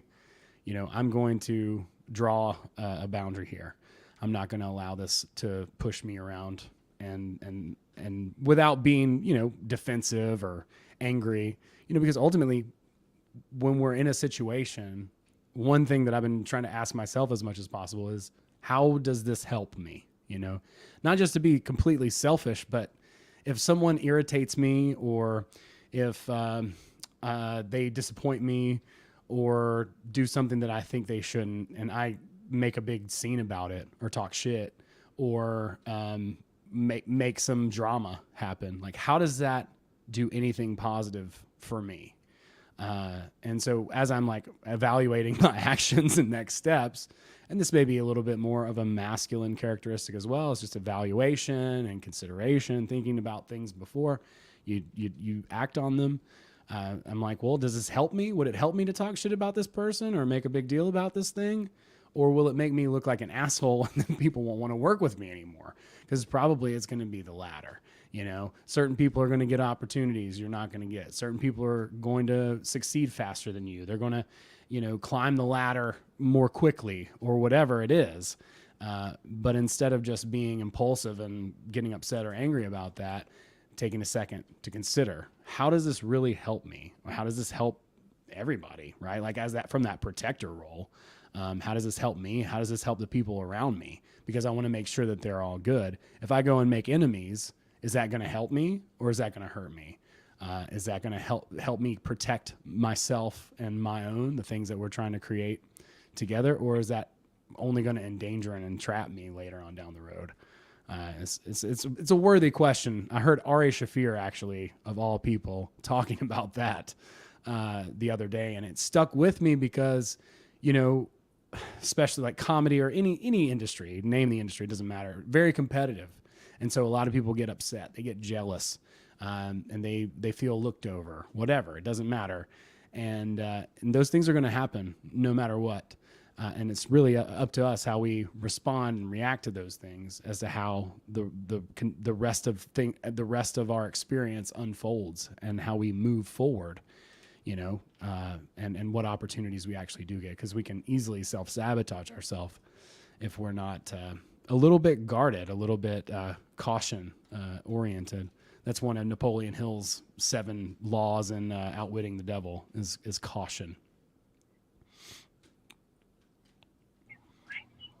Yeah, it's really tough because at the same time, you know, definitely we're all kind of on our own, and that's undeniable. But we're also all in this together, and maybe the only way to really talk about this experience we're in is to speak paradoxically. We're all alone together. You know, Yeah, I like that because I just had an interview with Chance Garton from Interverse, and he broke down the word all, you know, alone. It's all one, and just, you know, so going back to the paradox, that's, I think I'm finding that paradoxes are like almost like synchronicities, in that they are leading you closer to the reality of things. That's an awesome observation. Chance is great with words. That's mind blowing. Alone is all one, missing one L, but still, that's mind blowing. Yeah, that's profound. It is profound. Yeah, Chance has got a bunch of stuff like that. He's great with words. He's definitely a wordsmith, and that's a really awesome observation. But and I wanted to, while we're talking about archetypes, I wanted to bring up pendulums, going back to the reality transurfing book club that you and I did. Would you say that you could interchange those two words, like pendulum and archetype? Absolutely. I think just the more amount of energy. I heard someone the other day talking about rituals, and somehow related to Masonic rituals. I think it was Thomas Gorence, actually, of Paranoid American. He's a comic book publisher. He's been on the show. He's a really smart guy. He's a historian. And he was talking a lot about how rituals over time just strengthen whatever that ritual's about, right? Like, so from the idea of a pendulum, Vadim kind of takes, so the idea of egregore and esoteric stuff or hermetic stuff is that we, create this ritual and that creates this energy. And the more that we do that, the more that energy, the stronger it gets, basically. Well, Vadim says, you don't have to have a typical ritual. It's just about what thoughts are being radiated at a certain frequency. So whatever that is. So whatever that archetype is, and the more that people pay attention to it and give it their energy in the form of attention, the stronger and more pervasive it becomes. It's like we can think of something that isn't around anymore. I think one of the examples that he uses in the book is like a vinyl record, for instance, which now they're hip again. But for a long time, that was passé technology. That pendulum didn't have any energy really to it. Once the 80s and the 90s and CDs came along, nobody was really spinning records anymore, or a hammer or something like that. But now it's like, what are the pendulums that have energy? Or, Netflix, what is the thing that Elon Musk, that chip that he's been doing? I can't remember what it's called. It's like this brain chip that people are going to be. Anyway, that has controversy.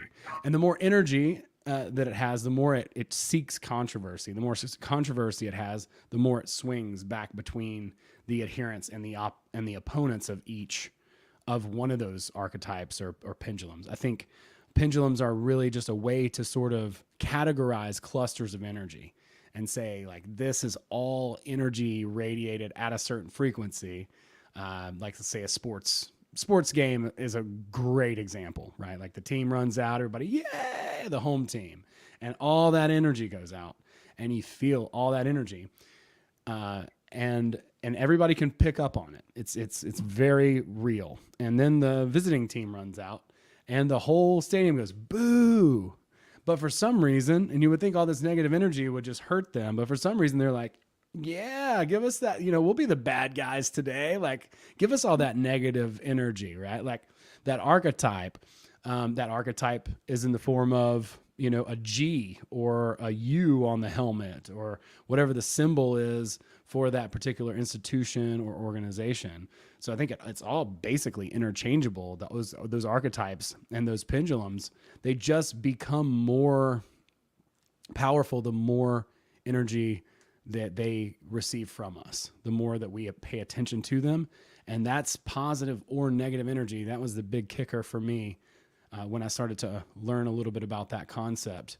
But I would say that translates to archetypes and basically most everything in nature. Like he even says that's how probably, beehives work and how ants create ant hills and these types of things that energy is clustering in nature, and that is just part of the natural process.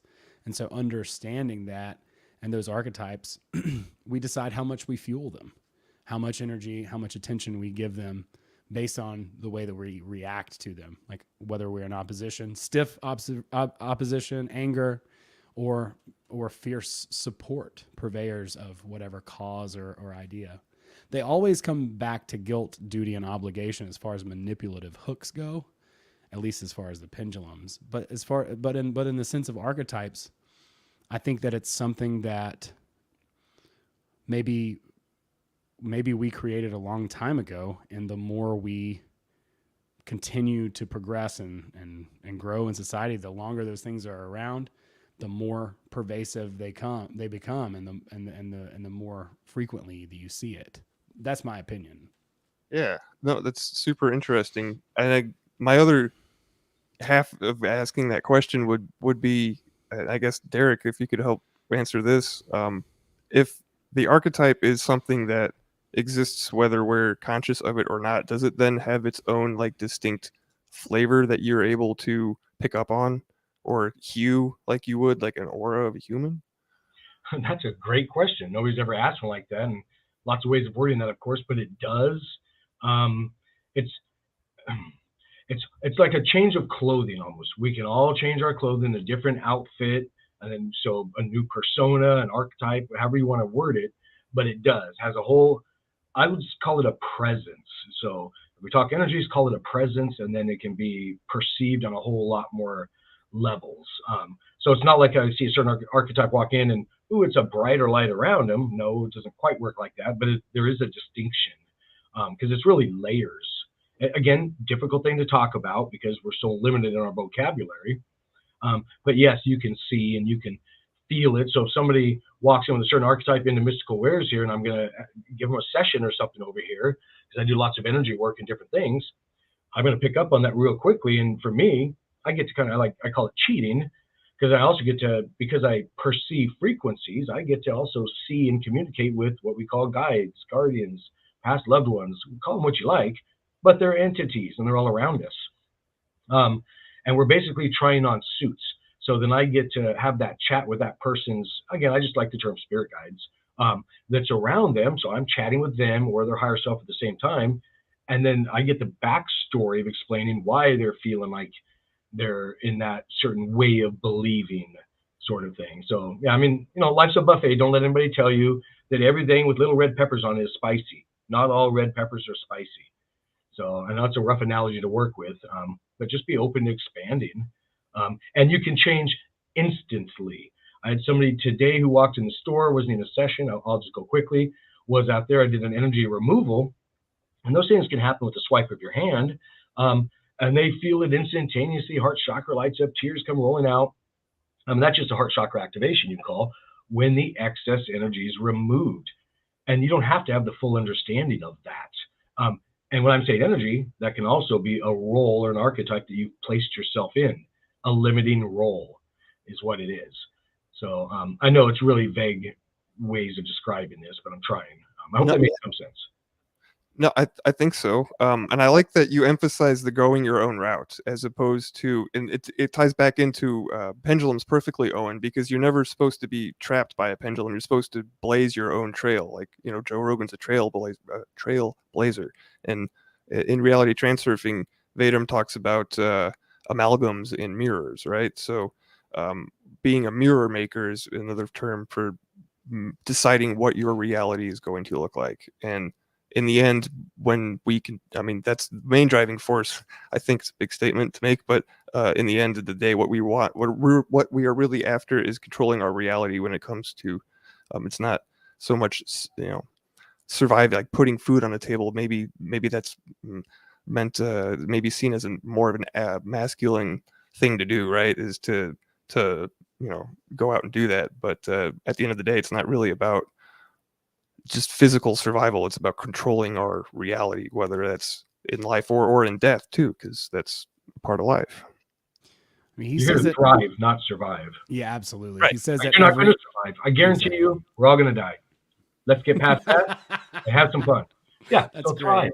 Yeah, absolutely. Yeah, he says that every being in existence has a goal. So he differentiates between, you know, kind of how he views things and what the sort of Darwinist survival sort of goal is. Like that's not the goal. The flower's goal, the flower's goal is to grow to the sun, I guess. I don't know. To generate a seed to grow a new flower to have a new experience.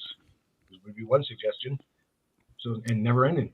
Absolutely, and it never ends, right? Yeah, absolutely. It's all resolving back into all alone, all one, which is beautiful. Yeah, and the way that, you know, the way that we can, because there's many pathways to the top, right? There's many ways to the top of the mountain. There's not just one. And when we kind of lean in, I think these archetypes can be helpful, but they can also be very limiting. As well. And so I think we can learn a lot from these archetypes, but ultimately we shouldn't resolve our identity to them. They should serve us. And that's why I think, Dylan, you were saying in the chat, like we have all the signs of the zodiac in us. We don't just pick one and then, oh, well, I'm lazy because I'm a Sagittarius or whatever. It's like, that's a very easy way to limit yourself. You know, I think astrology is very helpful, but again, it's not about putting ourselves into a category that we can't ever break out of. It's about understanding and pushing through our limitations. Would you agree, Dylan? Yeah, I couldn't agree more. When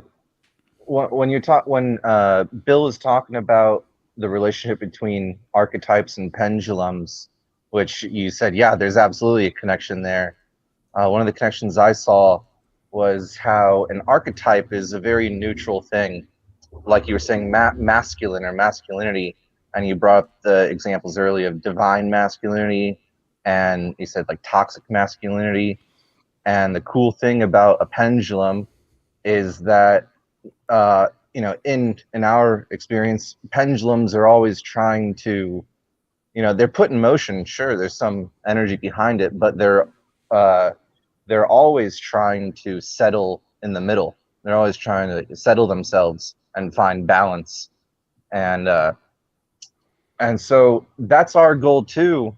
Now, unfortunately, I think it's sort of a pendulum that never stops swinging, but you can slow it down. You can center yourself.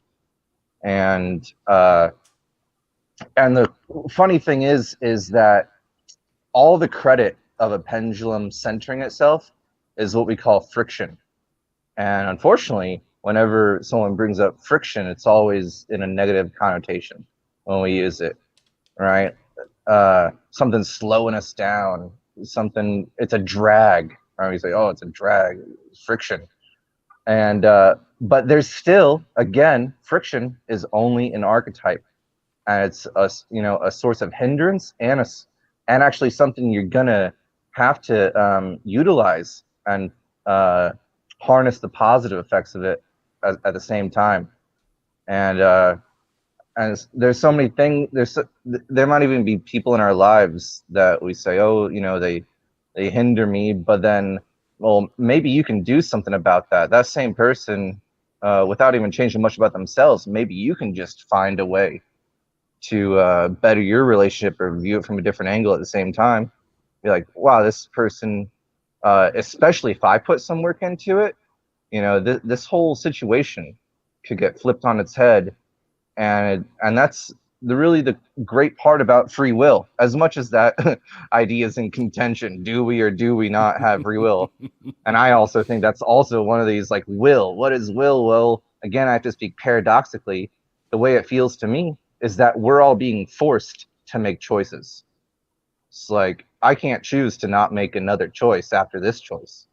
But what I do get, yeah, you got to speak paradoxically. I'm constantly being forced to make choices. And you think, well, if I'm being forced, well, there's no choice in the matter. If I'm being forced to do something, there's no choice in the matter. But what about when you're getting forced to make a choice? What a paradox that is, that we find ourselves experiencing nonstop. Yeah, good point. Oh man, dude, it's great to hear from you, Dylan. As always, you always have Right back at you. amazing things to say. It's really cool. Any thoughts about any thoughts about choice? I'm a big advocate of choice myself. I definitely I can't ignore the paradox, but I'm a big fan of free choice, being able to identify and choose, at least to an extent, right? Like we have that ability, and that's something that I think is really an important thing to continue to explore. Now, if we choose not to choose, then that's a choice in itself too. So back to that paradox, really, I think choosing in itself is a very masculine thing, movement, action, those types of things. We want to calculate and try to make the best decision that we can. But I think it's a very, very yang thing to choose and to make those moves. I would say, yeah, discernment is not only masculine, but is more, I would say, important than making the choice, because you can make a bad choice, right? But if you use discernment before you do that, then you're probably better off. So it's with intention, I think, is what can be emphasized. Yeah, that's called self-responsibility. That's a wonderful thing that we all need to own up to. One of my friends once asked me, like, what do you think the message of Buddhism is? And I wasn't prepared to make like a super educated choice, but just from my general, opinion of it that I've formed over the years, just slightly looking into it, I said, well, the sort of idea, like, everything is you, and you're gonna have to respond. That's also the sort of what a choice is. It's a response to stimulus, and so if everything's me, then I have to make responses to myself, which, in other words, you could call self-responsibility. And that's what your will is. Without, from the other perspective, is like all is one, then everything that's done to you and everything you do to everything else is you doing something to yourself either way. And it's funny, it's a slow process, but you actually can affect the way the other side treats you. It's not as fast as your decision on your behalf that you feel like you have more control over. I can do this to the world, I can litter, I can pick up litter, whatever. And a lot of people say, oh, but I have no effect on how people treat me or how the world treats me. But it's a slower process, but it's still connected. And if you like litter every day, then the world's gonna treat you filthier. If you filthy the world's gonna filthy you. And you pick up litter one day, the world's gonna give you fresher air back at you, bro. Favor return. Nature will always match you, but nature's like a mirror, and a mirror is probably a definite, like, big topic you could take to all sorts of different levels. That mirror That's part of it. I don't know. I think that's all I got there. I hope you enjoyed that. No, that's great. Yeah. Well, the mirror thing, like Bill was saying, the mirror maker idea, it's really about forging your own path. And in an ideal way, I think because we don't understand, thought forms and how energy, clusters and how it's operating, we don't even see how we're being manipulated very often, in reality, because we're just Could you get a little bit of smudge on your mirror? A little bit yeah, of yeah, yeah, Could your mirror get a exactly. little dirty? Isn't reflecting quite as clearly as you want? That's right. That's exactly right. And talking about the amalgam, he calls the amalgam too. So that would be really, your fundamental beliefs, what the mirror's made with, right? And so like they would have certain things. The Victorian mirrors would be made with, I think it was like even gold or something, some very precious metal. Anyway, it would reflect better. And if you'll notice this is a true thing.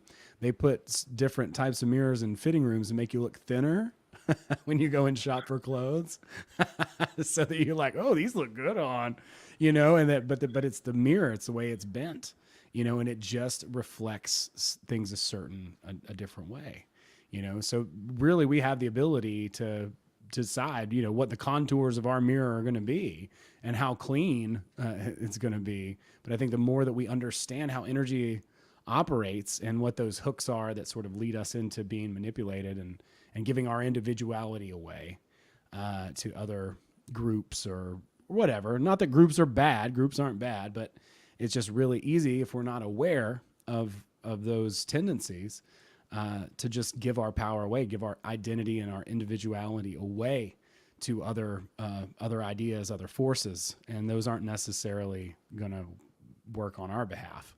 We have to have the strength and the boundaries to say, this is what I want. This is what I would like to have. I don't want this, and I do want that, and start focusing on the things that we do want and moving in that direction. And then those pendulums or those energies will have no choice but to serve us.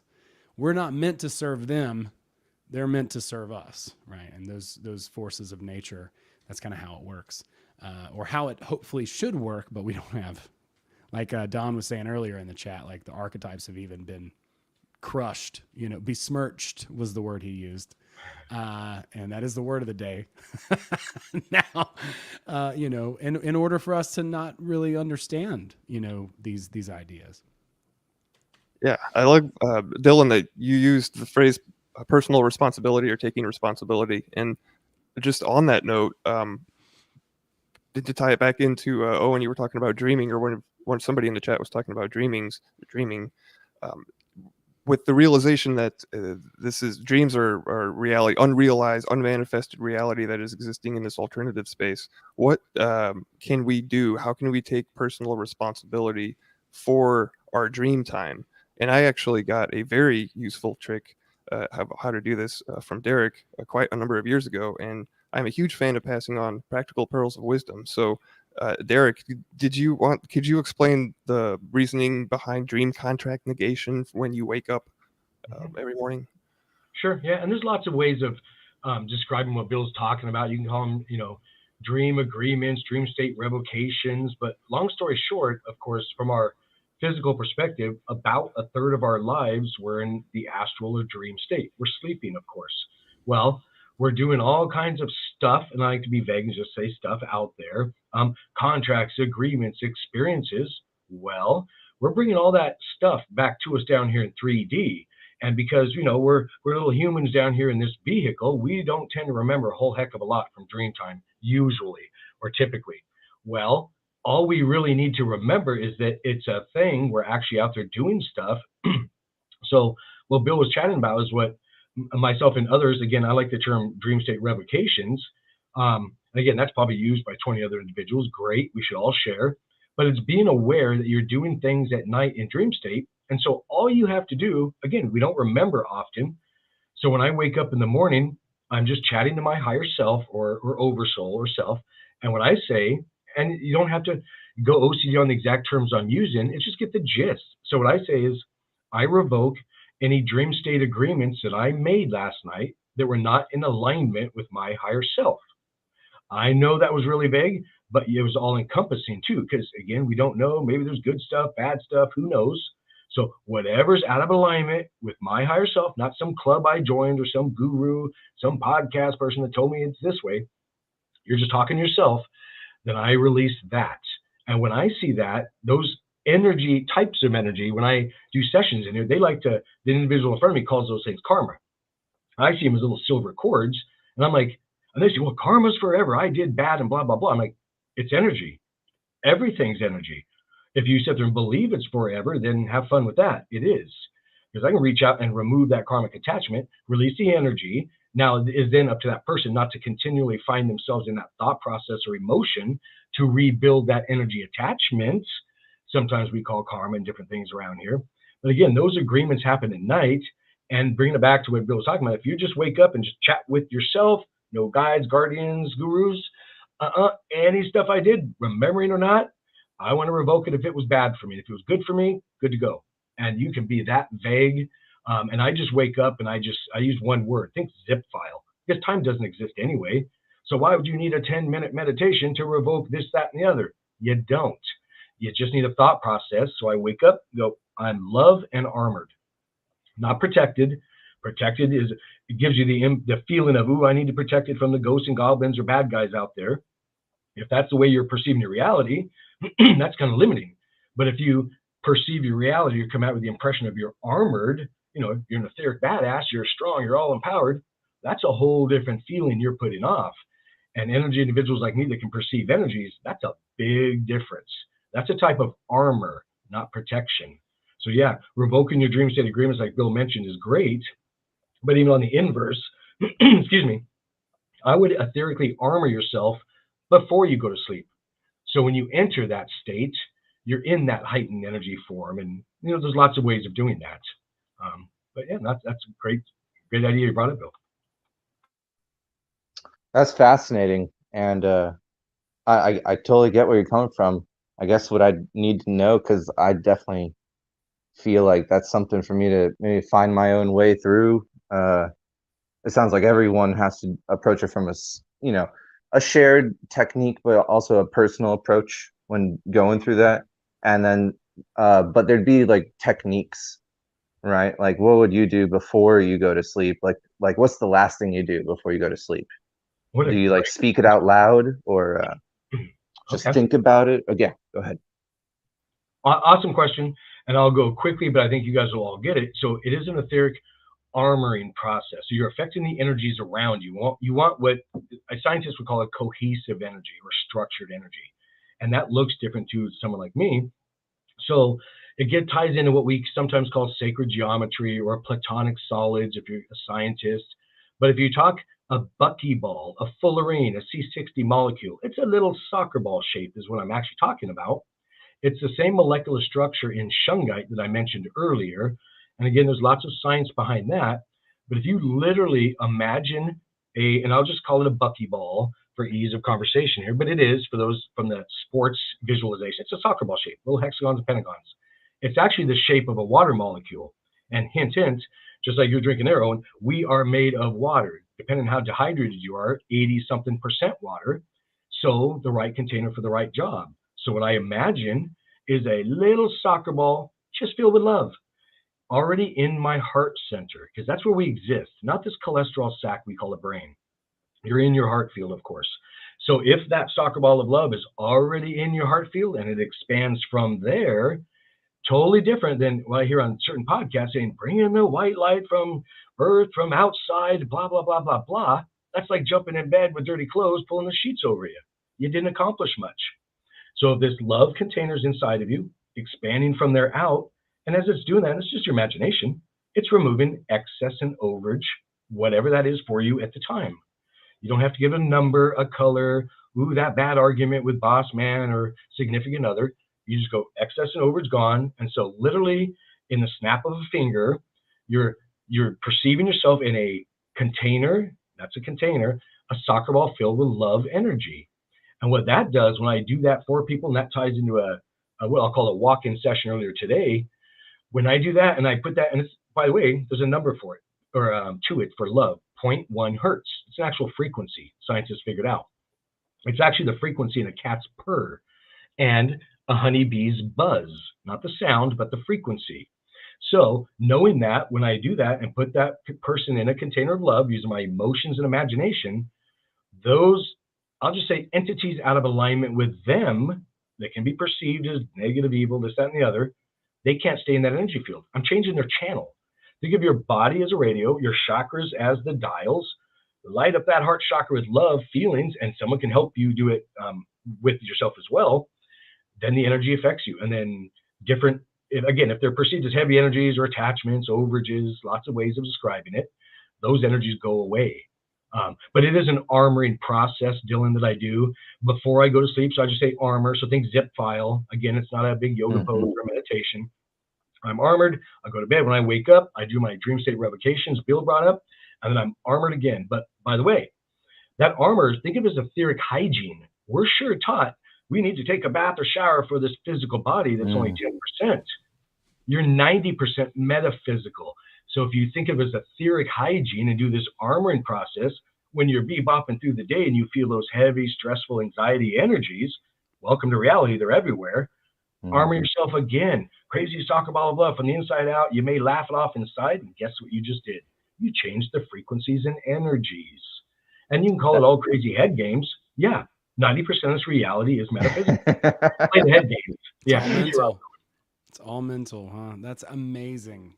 Wow. That was amazing. It sounds like an explosion. Would you say it's an explosion from your heart, or just like it can be experienced that way. So that little container is, again, just the size of a pea or a grain of sand, already in your heart chakra, and as it expands, and again, the snap of a finger, you're kind of inside this big soccer ball of love, armored, not protected with that love energy. And then hang on, because you're going to feel that heart chakra well up. You may get tears, loving energy. That's the money. Yeah, life. Bro.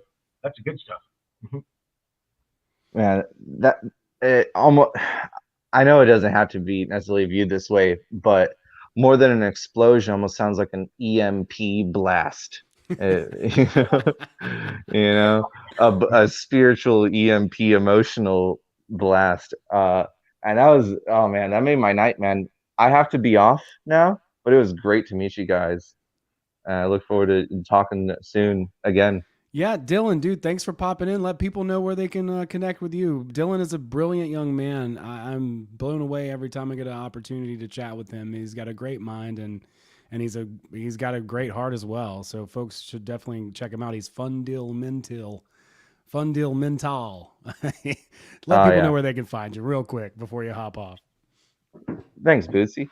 Well, my name is Dylan, and for a play on words, I like to think about fundamental things. So I said, all right, change the duh and fundamental, make it Dill. You can call me Dill. That's what my friends call me. Or Fundy. That kind of caught on the Discord. And where you can find me is, I'll make an upload on YouTube real quick on the Fundamental YouTube channel. And for Bootsy's audience, for sure. And for Derek and Bill as well, please, I'd love for you to join. I'll post my Discord channel. That's where I'm most active. Just hanging out on the Discord. Got my own server. Got a good gang hanging out over there pretty often. And if you want to come talk to me, anyone or whatever, the place to reach me, I'll put the link in my next YouTube video, and I have the Discord that I'm usually chilling on.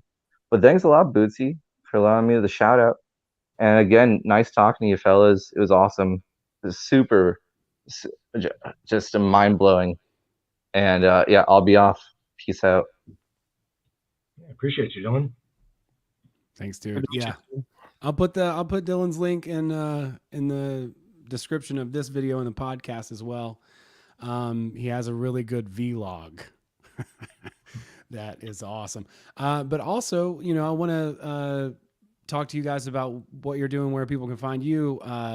Both of you guys are doing incredible work. Bill, you want to talk a little bit about the podcast and where people can find your dank memes? Like, I don't know where you come up with all these memes on Instagram. Like, I'm sharing your memes all the time. You're doing like you're putting out great stuff. I don't know where the stash is, but I'm impressed. It's always evolving. It's always changing. I love curating memes, but yeah, go to 13questionspodcast.com. You'll find links to all of our social medias. We're on just about every platform, and you'll find information about the show history. You'll find episodes there. You'll find the current list of questions that we're using. And you'll also find a question 3 book catalog, which contains all of the answers to question 3, which is the which book has been most influential on your life and why question. So if you're looking for an interesting book read, definitely check that out. But yeah, it's just 13questionspodcast.com. That's awesome. It's a great show. Really enjoy it. And some of your favorite menfolk, people that you've seen and heard, bring great thoughts to the public and all. They can be found on that show. There's a lot of amazing people who have been on the show. I guess myself and Derek have both been on it. So, I'll stop there. So it doesn't want to seem like I'm bragging or whatever. But Derek, I am so pleased to meet you, and it's been such a great time chatting. I can't wait to have you back and go a little bit deeper into your story. And I don't listen to my own show, but I'm going to have to hear some of the things that you said and the way that you say it again, because I think you have such a really great grasp and a great way of explaining the phenomenon that we're experiencing here. So I want to say thank you so much for coming on the show on Bill's recommendation. And I'm really excited to get to know you more. Let's definitely stay in touch. And please tell us a little bit about you, what you do, and where people can find you. Sure. No, I appreciate you both having me on here. I had a great time as well. And a lot of what we do, so our main website is mysticalwares.com. So mysticalwares.com. And then there's a lot on there, but I'm also on a couple podcasts as well, which is Metaphysical Perspectives Podcast and the Shungite Reality Podcast. And those can be found peppered throughout the internet on different platforms. But yeah, we do a lot, and then lots of classes and different things here in Mystical Wares if you're able to come up to Mount Vernon, Washington. But even that, lots of remote classes for free as well. So we stay busy, do a lot of things. I appreciate you having me on, Owen and Bill. Always had a great time in your podcast. Let's definitely stay in touch. Yeah, I really like the way that I love your approach. I think it's awesome. It's very grounded. It's very practical, and I think it's something that people can use and apply. And it's also a different perspective that I feel is just very sincere. So I want to thank you very much for that and for taking the time, Bill. Sincerity. I mean, it's just you exude it as well, and I appreciate being able to connect and collaborate. I'm glad we've been able to go through the book club and learn more about each other, and we've started to meet other people and introduce. And I just appreciate it so very much. Thanks for coming on and being part of the show, and yeah, hopefully maybe we can get Adam next time. And thanks to everybody here in the chat. Go check these guys out. They're amazing. I put a couple links in the live chat to the websites, and I will put in the description of the podcast as well, everybody's links also. Thanks everybody who came out and hung out. Thank you, Shannon, Honey, Kajazi, Rivna's Beats. You left a really funny comment on one of my videos the other day. You said something about my beard's aura was extra shiny or something, and I just I almost died. It was very funny. Just the idea that a beard would have an aura. I don't know. That might have to go in a set somewhere. I will credit you, Rivna's Beats. I promise I'm not a joke thief. But no, thanks everybody out there. Really appreciate you for hanging out with us, Serafina, if you're still with us. Yeah, much love, many blessings, everybody, and we'll see y'all next Tuesday. Peace.